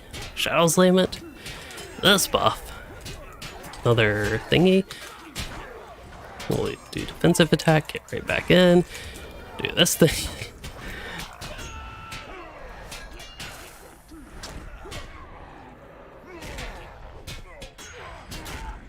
Okay, and then I think I was gonna say we're almost ready to go through the battle state changes again, but we killed it.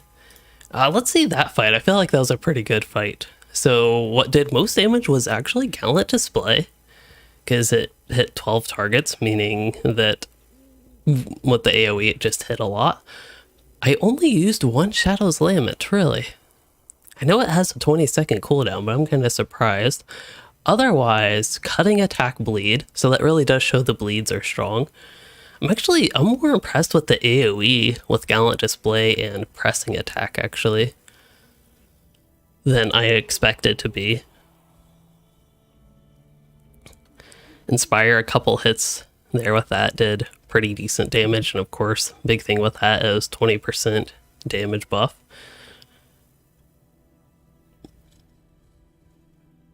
Blade of Elendil had a good, presumably crit.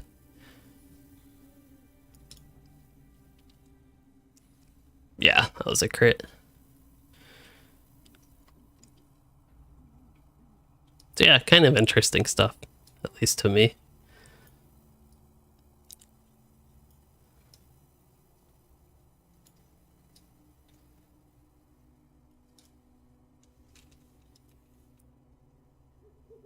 I guess another mission next. Missions are good for general gameplay like this, but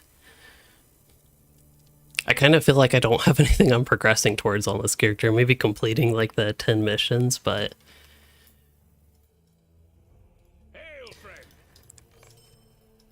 yeah, it could also be that I'm like tired and it's 9:42.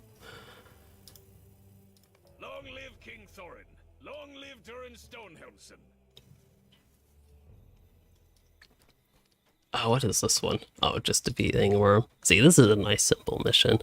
Not all of them are as complicated as like the first two that we did. Alright, you'll know I gotta try it. See what we can do with AoE. Except these are a bunch of archers. Okay, this is gonna be a bad banner spot. I didn't actually mean to cast that, but I had to move my character. I guess I should have activated the battle states before I used that heal, but that's okay. Oh, and these guys have the fire. Hopefully it doesn't hit me. They're actually struck with the fire right now, which is kind of confusing. But I won't complain too much about that. I'm about to go down though, maybe? Oh, I can't remove the other debuff. Whew. Also, for just a little bit of extra information for anybody curious, this character doesn't have virtues. I know the level 130 Valar gear also isn't necessarily the best, but it's good for 130. I do have really good 130 LIs, I guess. We just got those set up, but for a little bit of extra context, since we maybe haven't fully gone through that, so I don't necessarily have the best stats, especially finesse. Finesse is very low, and I know my morale for 130 is actually pretty decent, I would say, from what I remember at the cap. I do battle states.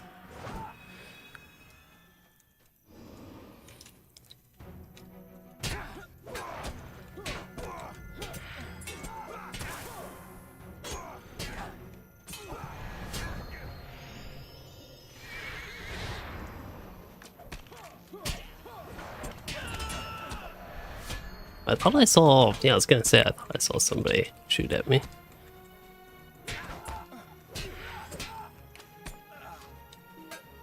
Yeah.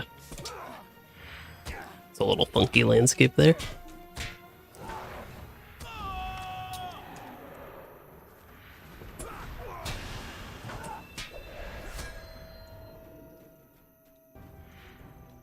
This is a good chain pulling run. I just don't know how long it's going to last, especially when I use a suboptimal ability like that.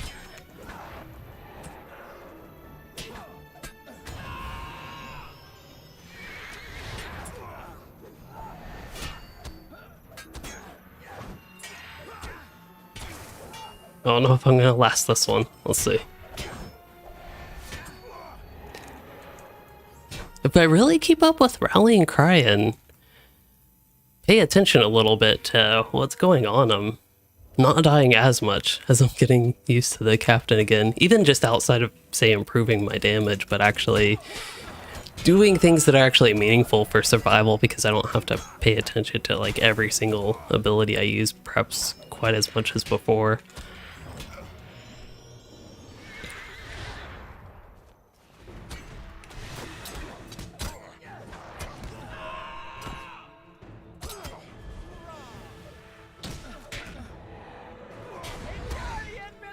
It takes a while to go through that, but I do think that will be worth it in the end.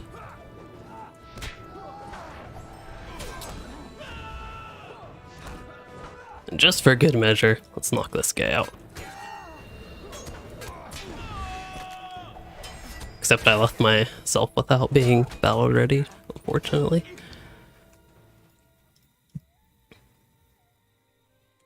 Curious how I'm progressing the reward track.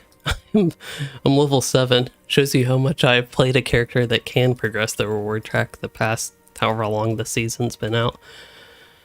Especially like when I play indie game content, I typically don't do stuff that really contributes much to the reward track. I also haven't done the new 160 zone, and a lot of the update 35 content that I ran and actually did the quest and all the stuff that does contribute to the reward track, I did the previous season. So I really am low level on the season's reward track. It's really something, it's, I think, hard to do in a way that makes sense, but I wish that Standing Stone Games, or hope that Standing Stone Games maybe even is considering a way to make it feel less bad to play low-level characters just because they don't contribute to the reward track. I'm at a point where I just personally don't really care about it too much, but I think it's the type of thing that I should care about a little bit more.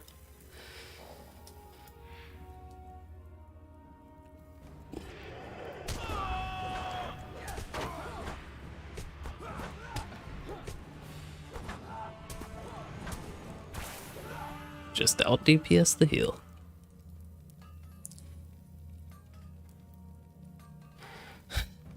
I hear a cat.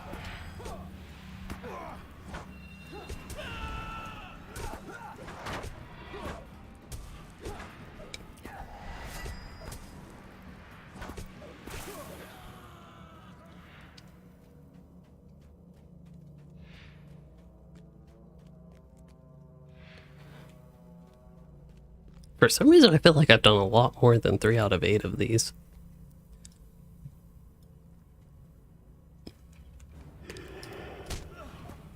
Wait, does this give me 30% damage?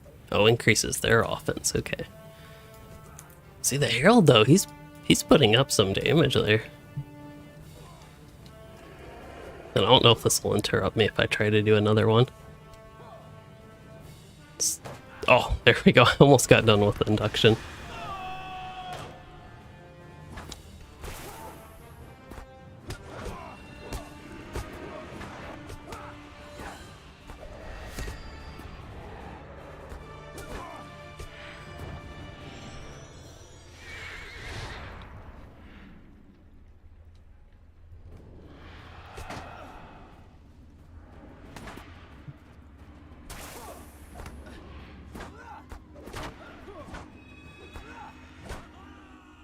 I think we need, it looks like 2 more. We'll see if we can do the same combo.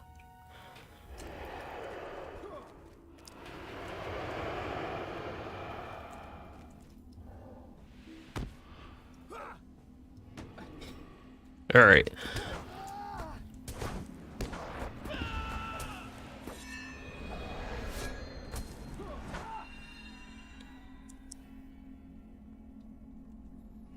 It's even tough. I guess with a signature mob like this, it's worth using Oathbreakers, but that's actually something that would be tough to tell for me, at least initially, if that's even worth using on a single normal mob, but I'd guess probably not.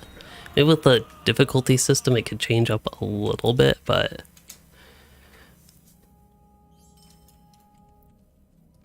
yeah, I would tend to lean towards the probably not end of things on that. Also, I got a bunch of tracery tokens, I'm guessing from deeds. I haven't paid attention to when I got those, but I'm guessing for our missions related deed at some point.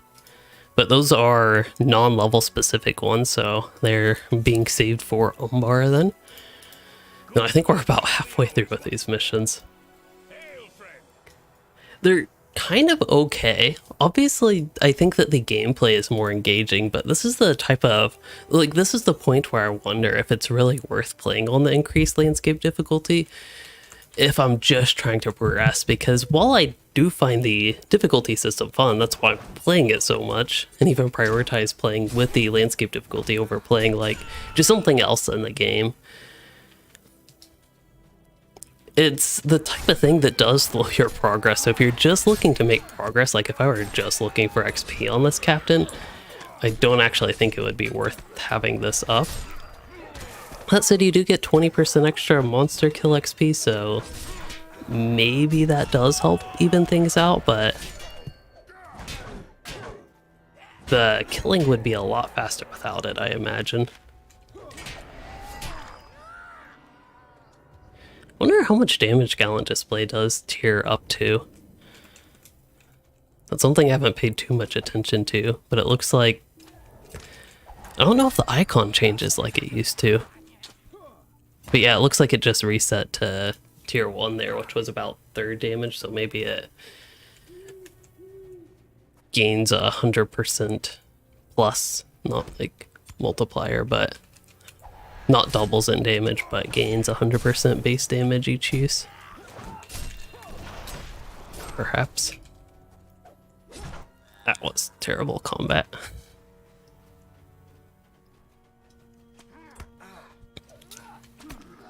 Oh yeah, I don't have the stun. I don't know why I'm used to that stunning. Maybe that's a thing that you didn't used to have that yellow line trait for, because I've kind of realized I am actually used to that stunning mobs.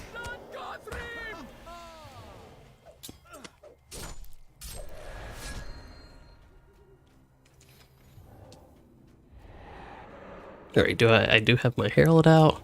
Oh, this guy just totally snuck up on me. Here's a lag spike. 3rd lag spike of the day. That one wasn't too bad.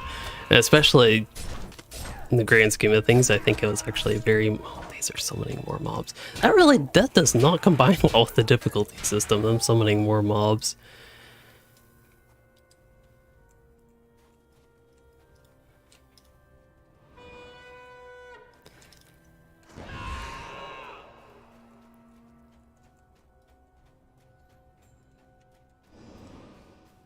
I think we just need to play better. We're getting to the point where I'm already not paying too much attention. I'm losing focus in the gameplay.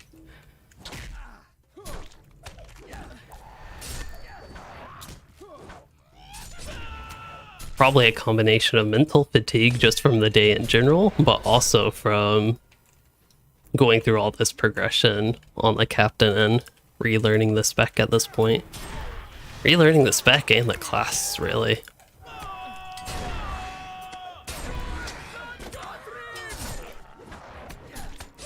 Alright, that guy is pretty good. That AoE that I used, the like 5-minute cooldown ability, but you know, that did pretty good there, and it definitely heals you right up. Alright, let's try to actually do something good here. Oh, I interrupted the wrong one. That's okay.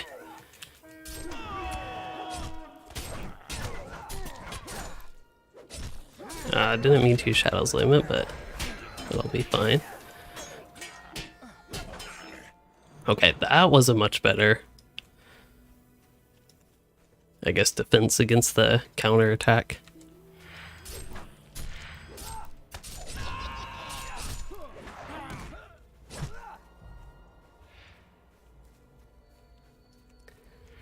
Checking on the poll again, though, we still have about 2/3 of people preferring two-handed sword over a halberd.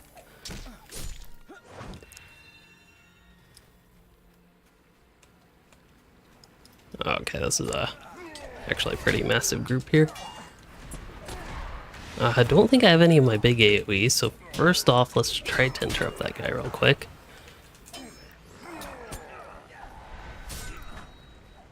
Oh, actually didn't even pull half the things in combat that I thought I did.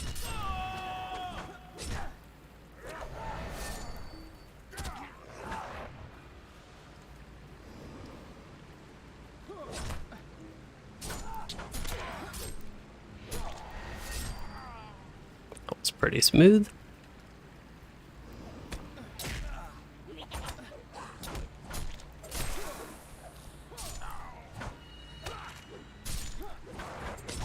Yeah, I think one of the things that I am getting caught up on here, though, is Devastating Blow. And using perhaps just the animations are a bit slower than the speed I am going at, so I'll essentially skip over one of these abilities, whether it's Devastating Blow or pressing attack, and go straight for kick for the animation cancel.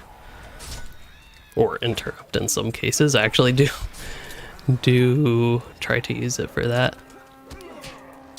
Okay, this is pretty bad. I don't know that running away from them and trying to somehow survive is my best option here, but it is an option and perhaps gives my banner girth the opportunity to do something heroic. Okay, got that heal. I think if I get just a cutting attack and grave wound and maybe a very quick Shadow's Lament, I can survive this. We'll see, as long as they don't hit me. Including the ranged guy back there. We did get a kill though.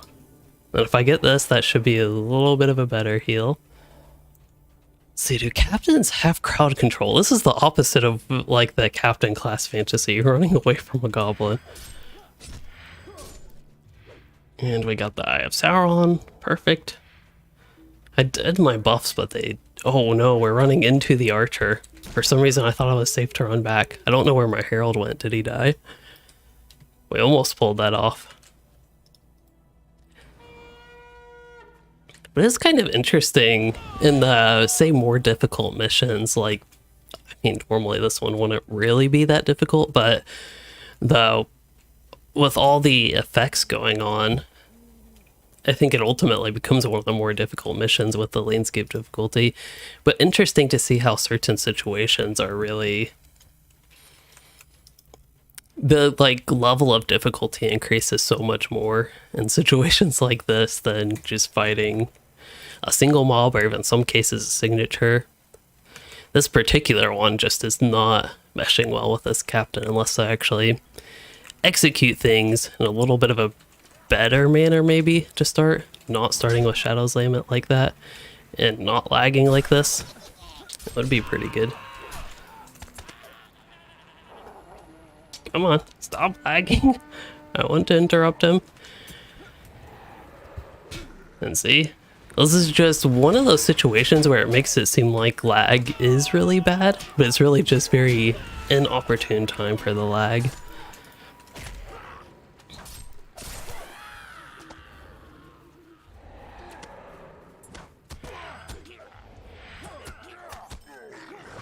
$298k crit.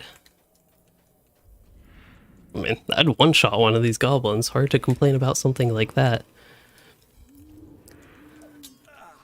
I think it's these lancers. They're also super annoying with their slight step back where they just get out of melee range. That's like supposed to be the player strategy and kiting so mobs don't hit you even if they're like hybrid melee and ranged.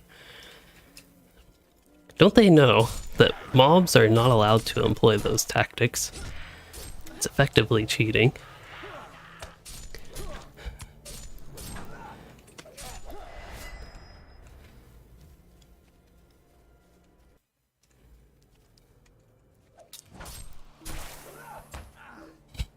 In a normal situation, he would just wither and die, but an Eye of Sauron effect goes off, and it's not a safe situation.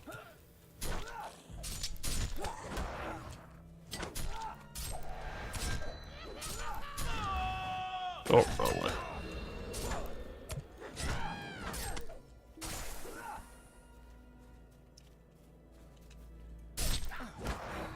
did not realize this would be AoE. I only saw one of those goblins. Let's try to kill that one. I don't have an interrupt, unfortunately, so he's probably going to summon an ally. Nope.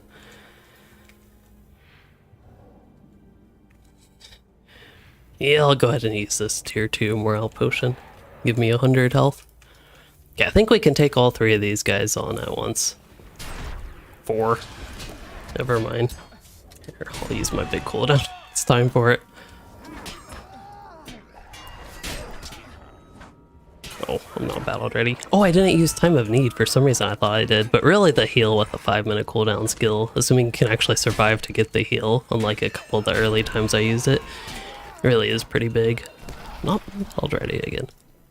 See, that was a bad fight that was completely saved by the cooldown there. Also, I thought we'd have a counter attack, but I guess not. Great work, supposedly. It is an extra 25% XP boost weekend. Does include double XP, which is nice for the reward track, but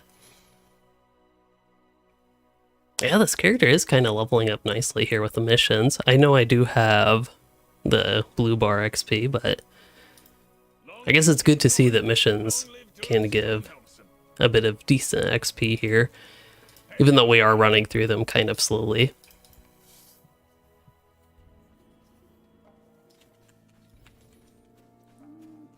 Alright, another one in the Dimril Dale. This is another one where if I can actually get to the situation where I can pull it off, AoE would be absolutely wonderful to speed up the mission here.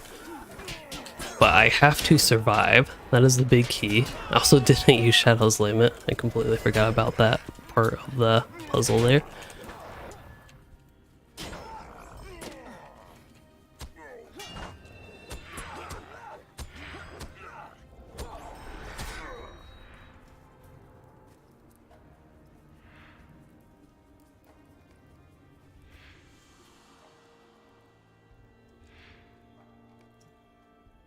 Little break. This is actually normally this is just a boring part of the mission where you plant the banners. And it just seems like it always takes forever when you're focused on more of that speed of just going through the mission rapidly, but landscape difficulty, while it makes it take longer, it's almost a thing that actually makes planting the banners not bad because it gives me a chance to get some morale restore there. Okay, we got a couple signatures in this pull, it looks like. I think that bleed that I have on me is gonna be super deadly. Okay, I got my attacks off that I wanted. Let's just hope something eventually dies there. Okay, I'm actually going to speed boost this. I guess this would be a good time to have the... Oh no, we're running to the end. Okay, I'm gonna use Rallying Cry. Oh no. Okay, is my banner gonna survive where I can get back in combat? Nope. Oh. This is probably going to sound weird, but this is one of those situations, again, where I actually don't mind at all dying, because normally that's the type of thing without the landscape difficulty that'd be, like, easy to pull off, essentially. It wouldn't actually be a challenge, but just the fact that it was a challenge makes it so much more entertaining, where I actually don't mind that I died from it.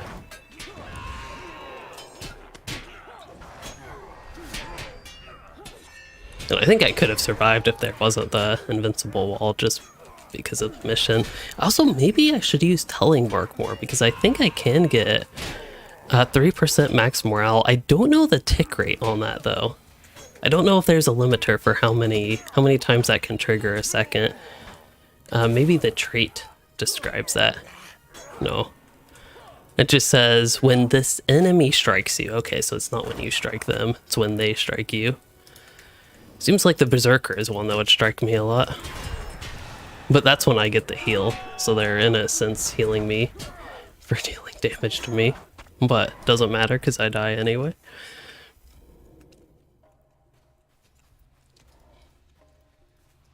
At some point I'm not testing the limits and I'm just running into an assured death. That guy is fuming right now. I don't know if I've ever seen such an angry orc.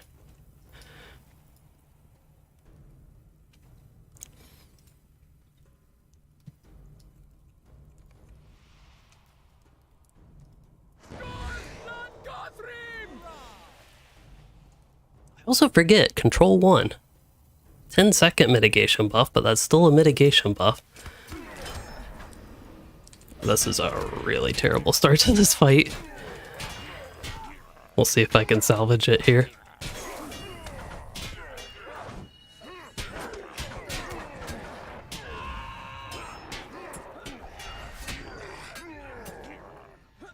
There we go. And then I don't remember if this is the one where you have to kill a boss. I feel like it probably is. Nope, it is not. Except we still have to go up here to talk to the missions guy. Can try one more AoE pull. Here, I'll target this archer. Oh, battle readied. That would help.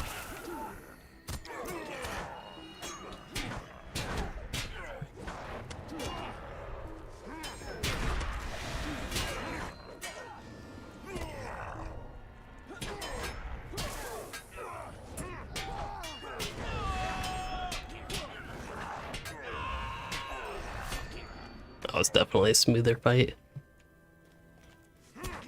I think another variable of RNG that has definitely been going on is the Eye of Sauron. Like, if you don't have that trigger, it can definitely make the difference in a fight going smoothly like that compared to not as smoothly. It can be such a drastic difference as well, with the corruptions in particular. Hey, 131, we can reforge allies and suddenly become a whole lot more powerful. I assume a whole lot more powerful. I guess we'll find out how actually more powerful. Looks like I lost a buff. I want to try to make sure I have the same buffs. Maybe we won't do that, but Shadow's Lament. I feel like I lost another buff. But reforge both of these. I guess all three of these. I'm gonna lose all the gold I sent to this character. And with the reforge, yeah, it is a sizable difference. It's over 10% more damage. So it's quite a bit more. Raider, there was a lag fix implemented, but it didn't get rid, it was just one source of lag. It didn't get rid of, say, all the lag in the game. I overall have had less lag though from before the update to after the update. I've had a couple lag spikes today. They overall haven't been too bad. One of them came at a very bad time though. But yeah, so far in my relatively limited play time, it's definitely been better post-update than pre-update. Also, what was I doing? I feel like I was... Oh yeah, allies. So I got those set up. I don't think that would have unlocked any new traceries.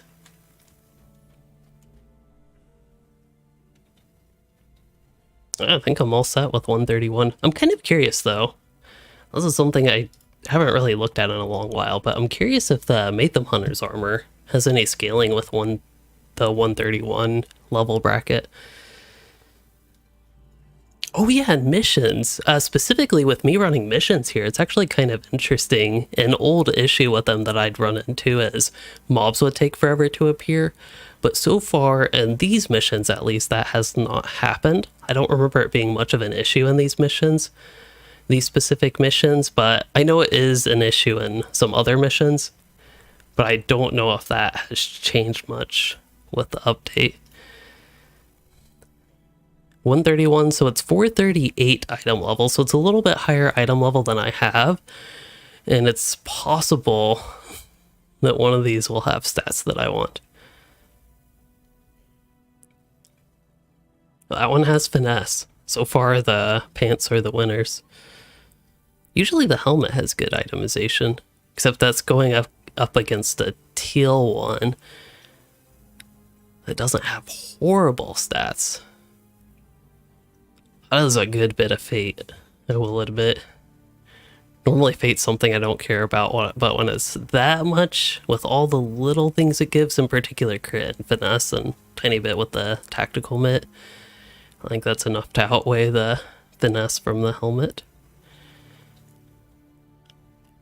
It's honestly not going to be the most impactful, but this is like one of those little things I could do to perhaps improve my gear slightly here. I don't really like crit defense, but I also don't like parry. None of these items are particularly good, but otherwise the Matham Hunter's Armor is just going to sit in my inventory, so I might as well make some use of it, I figure. Okay, so for this mission, we just need to kill orcs. See, that's my type of mission. While it's a super simple gameplay loop, that is exactly what I personally like from the mission system. I know it's not everybody's cup of tea, but if I am wanting to specifically do a mission, that's exactly the type of thing that I want to do in a mission. Just get some very straightforward, simple gameplay for my character. And preferably not die from a signature orc.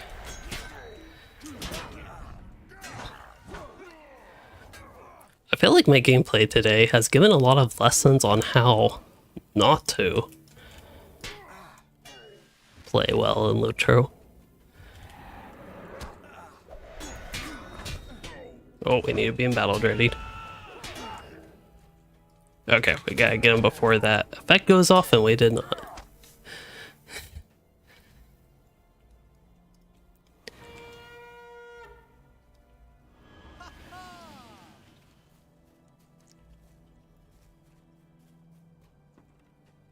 Yeah, usually this is actually a mission that is super plow through. Basically pull all 14 orcs at once, and I think it might actually be an elite boss that you have to defeat, which is tougher than a normal mission. These are actually slightly on the challenging end for missions, especially considering you don't get an NPC help some other missions like Wildwood. You just get an NPC to help, which actually does have a huge effect. And at this point would basically negate all the extra. Oh boy, this is a mess. Okay, shift equal my savior. Regular equal this thing. I'll display this other thing. This thing. This thing. That thing.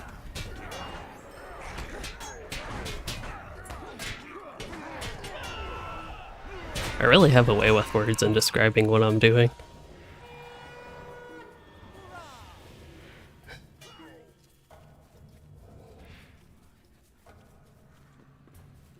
Okay, if I can somehow salvage this fight. Just try not to pull more stuff. Alright, well, what are my options for survival? Letting my herald... Uh-oh. Oh, we're running into a tree stump. There we go, we died. All that work. Oh, and I got him down to 294k-ish? Wow. That makes it even worse. Considering that was not initially the plan, but with all the chaos, almost got through it.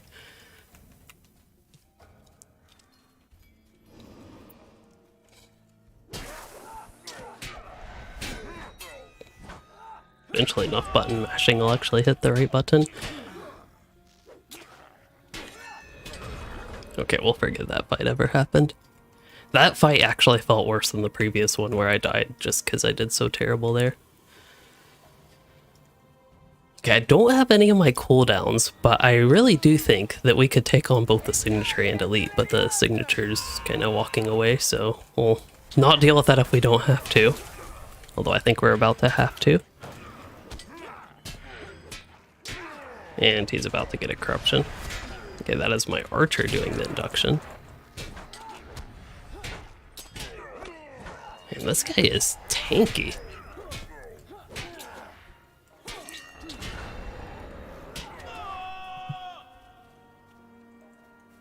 Oh, bad time for lag. I think this is a good highlight of lag is not completely fixed. What they did is they implemented oh, we stopped lagging. They implemented a fix for lag. So in my experience, despite that lag spike there, lag is less than before the update. But it is not completely fixed. They just removed a source of lag. Alright, we're gonna try the exact same thing. This time I really do think we have it though. Why is this guy so angry? Orcs don't have anything to be angry about. Alright, I chickened out old. We'll just tackle the Berserker on his own. Okay, so what I'm going to do is actually, we'll go in Battle Hardened. And then we'll go in Battle Ready. So I'm going to use my buffs now. And that way we'll actually start this fight with a lot of our offensive buffs already up and going. Oh, and we have Oathbreakers. And I'm hitting the wrong button. And I'm about to die because I'm so squishy. This is absolutely terrible.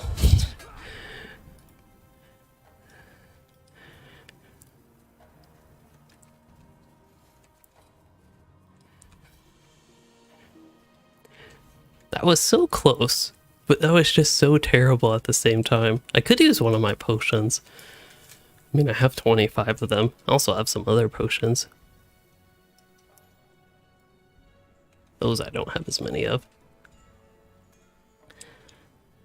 I wonder, does this one... I forget, does this guy have a taunt? Yes, he does. Okay. And he has carrying... Okay, so he has a self-heal, 210,000 self-heal. Wow. And then he has one that will heal me for 200,000. All right, then. I'll take a 200,000 heal. Flagman might be the answer. Did he just waste his self-heal before combat even began? He might be the answer, but he's also not that smart.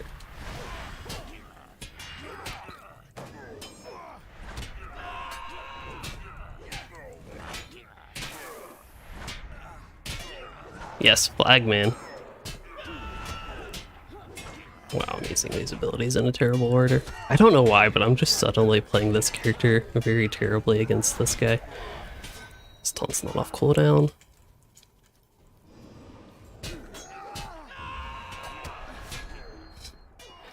Maybe I should have stopped while I was ahead. I just keep using the wrong abilities.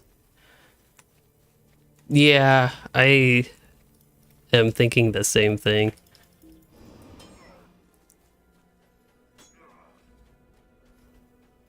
Alright, this is the pro captain strategy.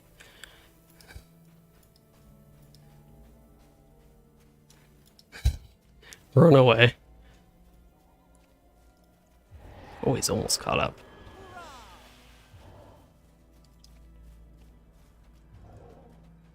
Oh no, I actually did pull Doom Warworks. Oh. Come on, taunt. Okay, he did taunt. There's nothing else I can do.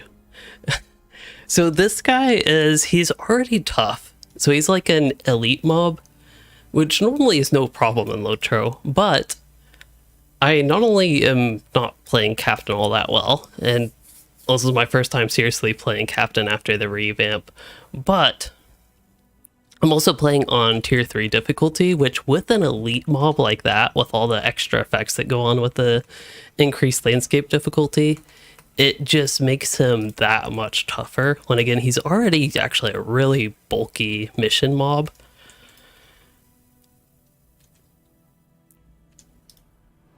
And there's stuff I could do to get through this.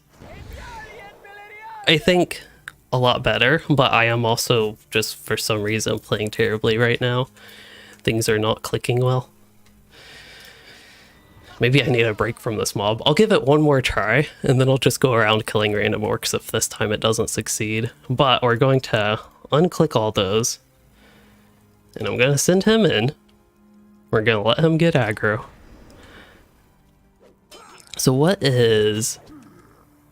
Okay, so this one, I'm going to go ahead and use. I just want to make sure... See, even that... Oh, let's use Force Taunt. Okay.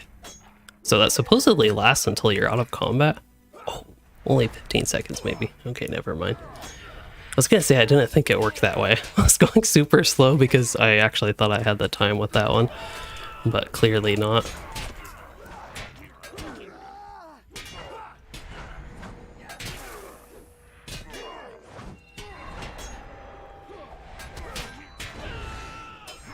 Sometimes it just takes using your cooldown abilities as well.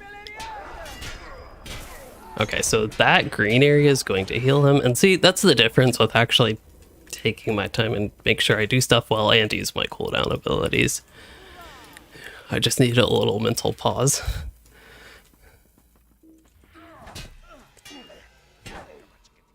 But it makes for an entertaining mission. This is something that normally never experience in a non-delving mission, that is. As this is, because you can't do delvings until you're at the level cap, so it just makes things interesting compared to just plowing through this with absolute ease. I forgot I have this. I'm not used to Flagman.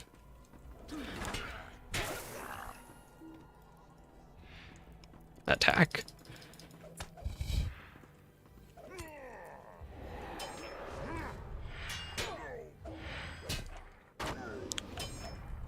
That's a double square.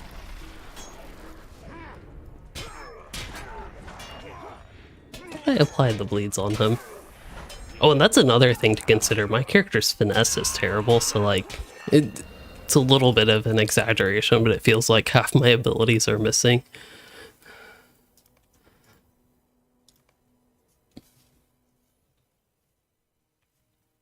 Oh, it's already 10:21.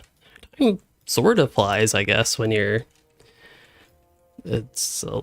yeah, that's right. Time flies when you're having fun in all these missions. I am. I didn't know if I'd end up lasting 2 hours today just because it's late for me, but once we got past like the fourth or fifth mission, I'm on a second wind. Okay, so we need both the Vicious Cold. Yes, you just attack cold balls in LOTRO. And then Snow Beast as well. So I'm not unbattled ready. Okay, this guy's, he's pumping out the damage as well.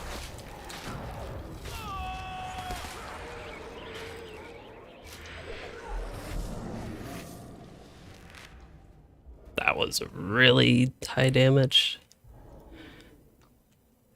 Debuff. Okay, I'm gonna let him use that himself. But this one, it actually does heal the full 216k, that's nice. It's a minute 30-second cooldown, but a full heal on that duration, I think that might be better than the damage buffing banner. It looks like.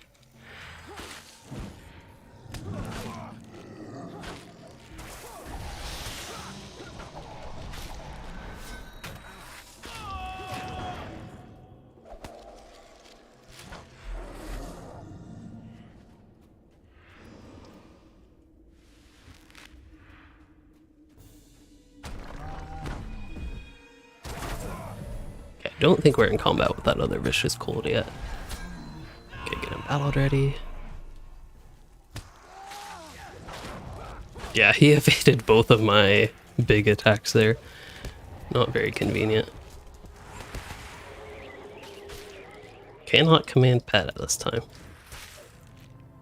Oh, there we go, he used it. That is something, if I actually perhaps regularly played with that pet, I could put his abilities on my action bar, but I think when he gets unsummoned, desummoned, the ability doesn't disappear, so that actually would stay there. So it's something I could actually do, like if I just want to use that as a self-heal, I could have it on my bar, and if I always have that pet out, then I always have that. It's just something I'm not used to really actually dealing with all that much. Even the Force Taunt, I could put that at control 3 for my pet Force Taunt.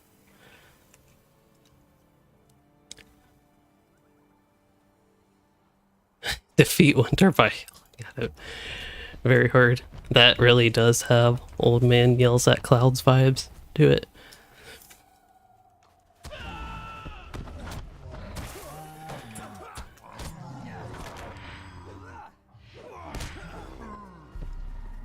Poor Snow Beast. I get that they're invasive, but do we really have to kill them? Can we not just like drive them out another way? Or maybe they already tried that.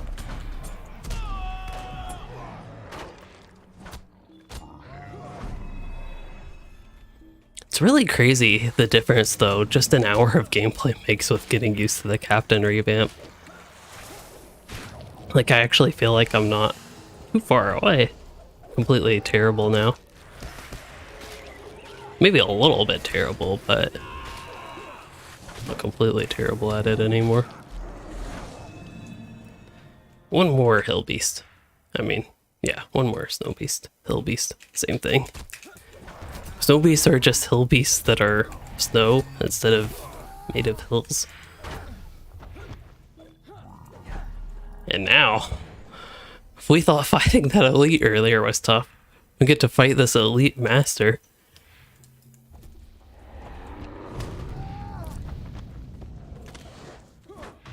Okay, definitely want to interrupt him. Can't interrupt him twice, though.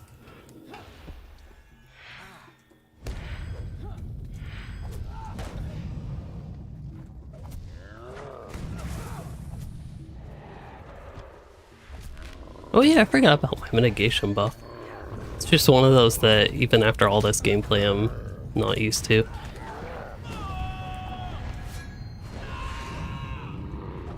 Oh yeah, it's a corruption. I don't know how I'm surviving, to be honest. Maybe now that I acknowledge that I will die, though. There we go.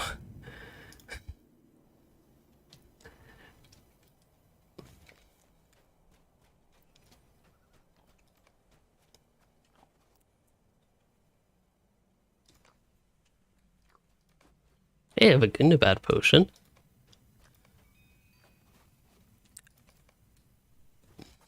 Yeah, it must be that the weapon auras just don't work with the ranged sword, maybe because it already has like its own aura of sorts.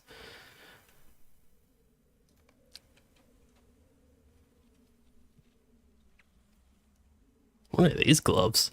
Oh, they're from level 50.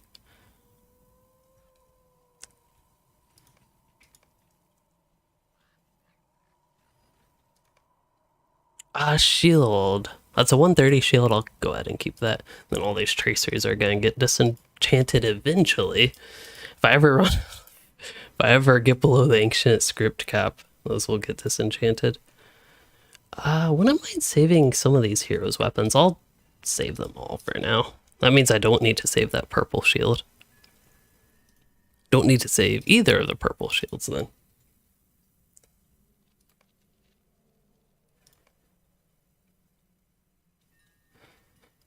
Hey, my phone is fully charged. It's been a bit wonky lately. And hasn't been wanting to charge all that well, so it's nice to see that after all these hours of streaming, my phone did actually, plugged in it randomly decided to come loose or stop charging. That did distract me though.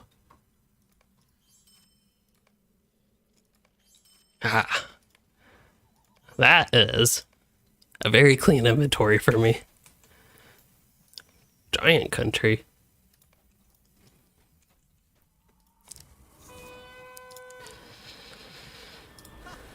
Alright, attempt number 2.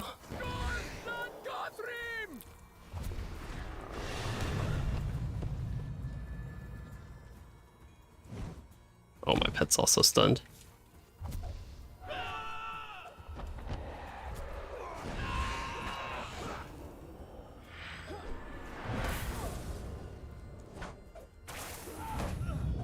Takes a moment to build up, but once you get all that build up actually settled, then you can use your good damaging stuff.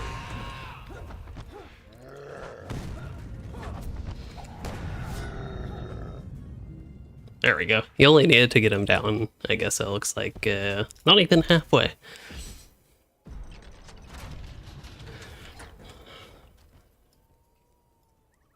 So you don't actually have to kill the full elite master, but he's still tougher than a regular mob to get down to that point.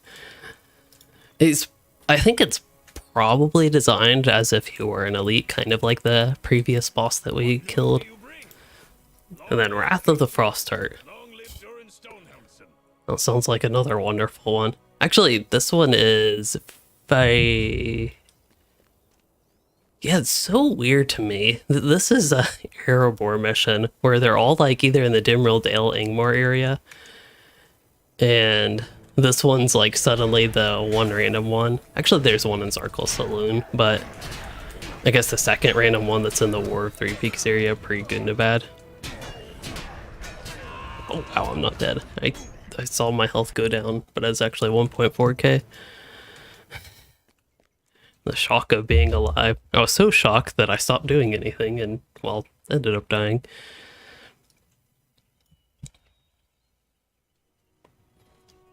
Five more seconds. If I can find food, I will eat it. Yeah, so this is one of those missions. I feel like I repeat this with a lot of them, but this one I think more drastic than almost any of the other ones, where it's basically pull the entire area, because you can get a lot of mobs on you that way. And usually don't have to worry about anything. And that is true with most classes, at least in my experience. I think without landscape difficulty, I don't know if I could quite fully do... Wow, I'm taking a lot of damage. Quite fully do that. Heal me? There we go. That heal has definitely come in handy, though. Yeah, this is going to be a lot slower than this mission typically is, I expect.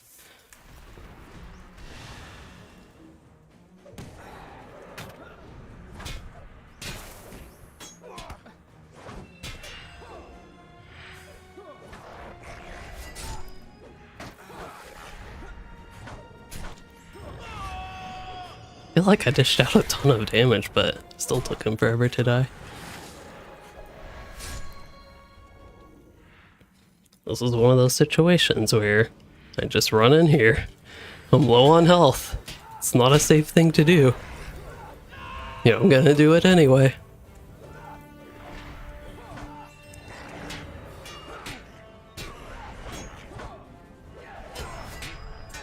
Hello, fire rat.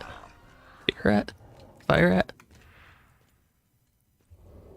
What are we doing here? Breaking the ice, that's right. Okay.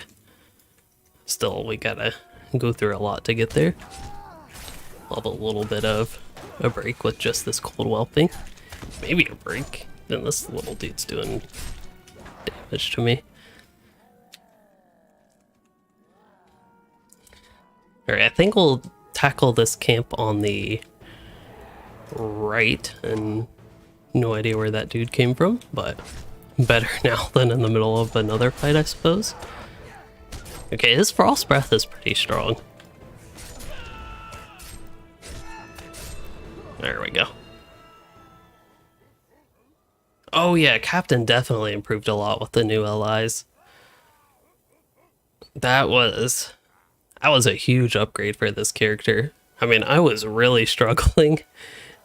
Maybe not yeah, compared to what I am doing now, I was struggling a ton before the allies. Like, not before the allies, but before I got this character's ally set up at the beginning of this stream. I kind of forgot about that part, blocked it out of my memory, I guess.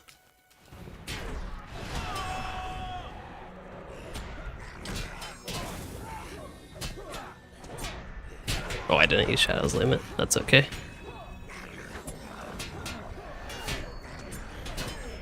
Okay, AoE damage. Whew.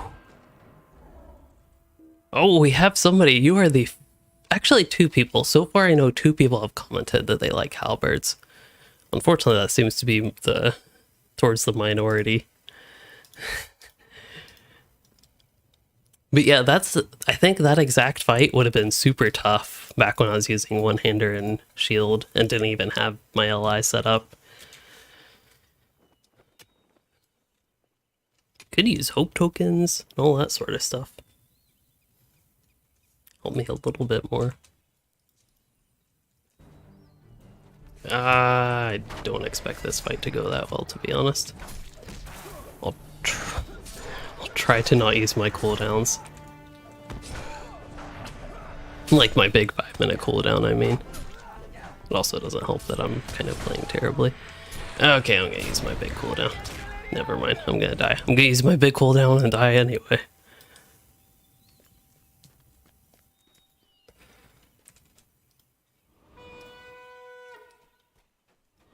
I think that was just a bad Eye of Sauron moment, which really does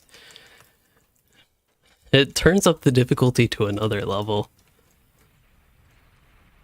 Which is, it's part of the landscape difficulty system, but it's kind of a little bit of RNG and can just be a massive swing if you do get really bad combination with the Eye of Sauron, or if you don't get it at all. It's a pretty extreme contrast, I would say.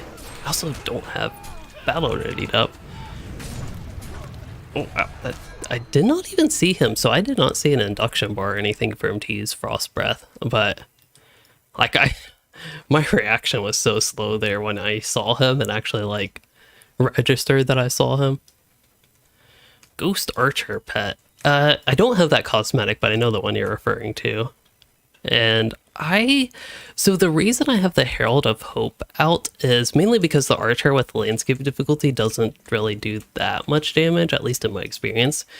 But the other guy, the Herald of Hope, actually did some pretty good healing. That said, we can try the Archer. Just try something different here. Let's see. I don't have any of my stuff ready. Wonderful start to this fight here.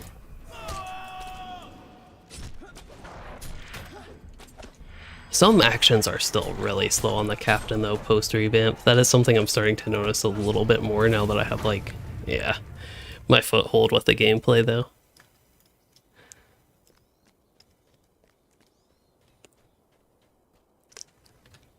I guess at this point we can go Herald of War.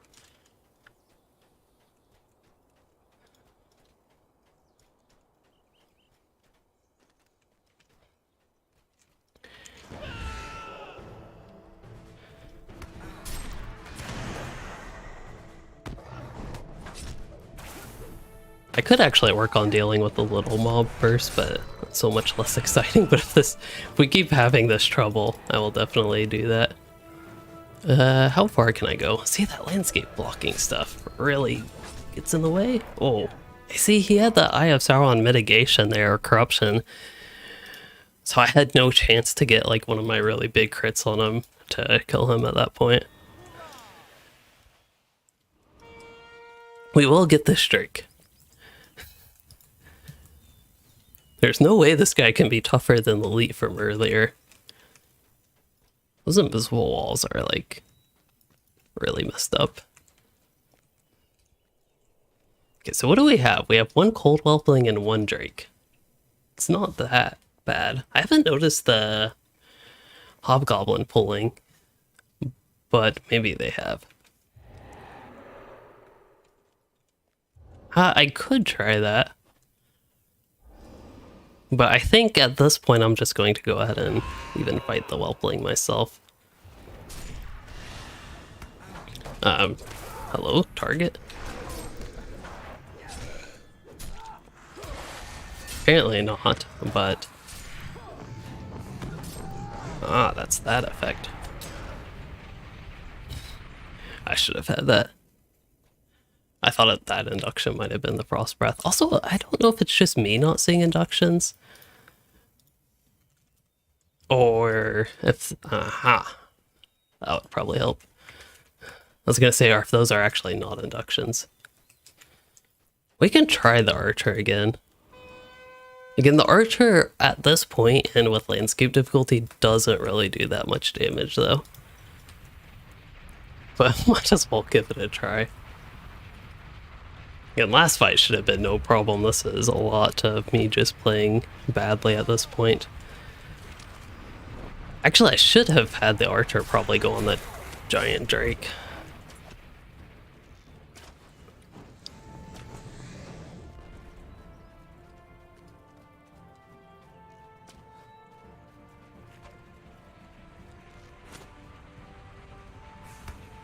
Oh, I didn't use standalone. Oh, get out of my way. Okay, I have a new strategy. It's to kill this cold whelpling. And I don't think I can jump over any of this stuff. Alright, he is drawn to the Archer.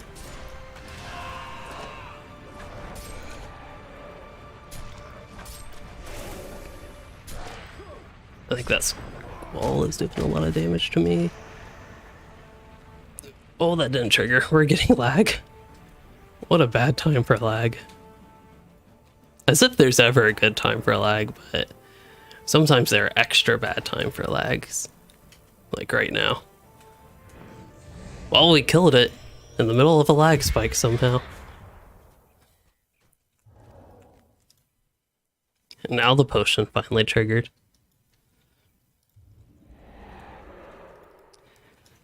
Yeah, I will say the lag has not been as good today. It's still, my experience after update 36 has largely been a lot of lag, so it's still better than that, but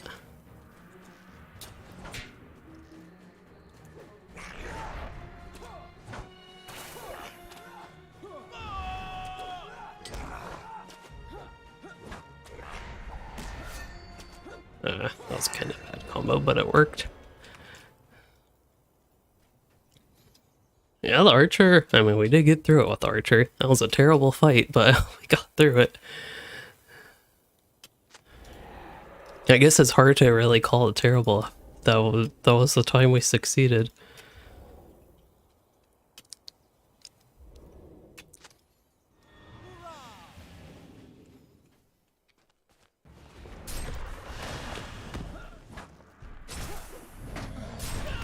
Okay, that should be enough time for that. Oh, I'm battle ready.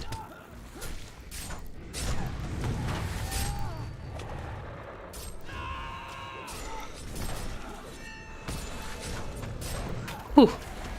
That healing circle could have been really bad. I'm just happy to have gotten the Drake down. I wish the AoE would have helped a little bit more with other guys, but considering we got the Eye of Sauron and the healing circle, I'm perfectly happy with that result.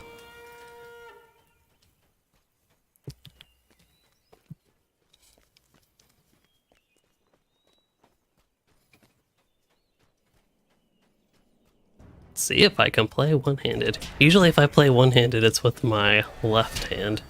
So I'll just click things here. Against one orc, it really should not be a problem, but well, then again, the Eye of Sauron can really change that.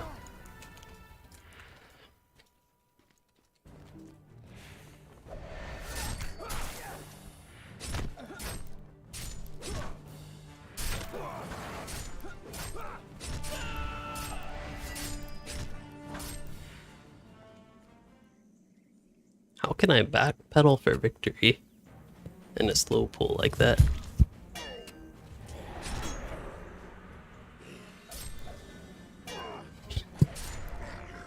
Thanks to the tank pet, we can take a break to try to find where my fingers actually are behind the cat.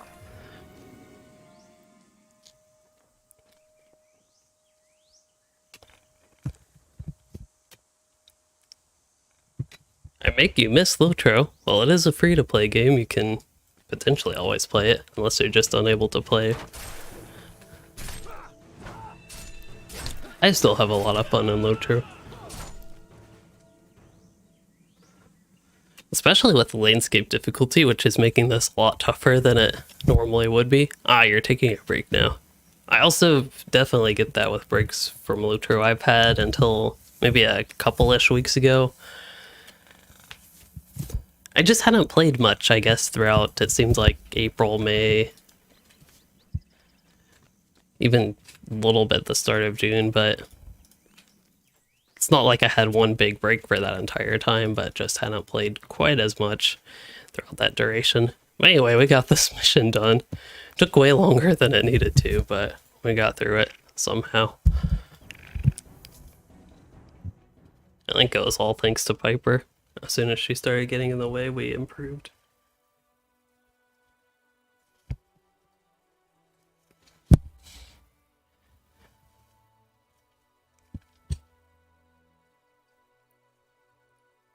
Are you under the microphone like that? I can't really pet your head.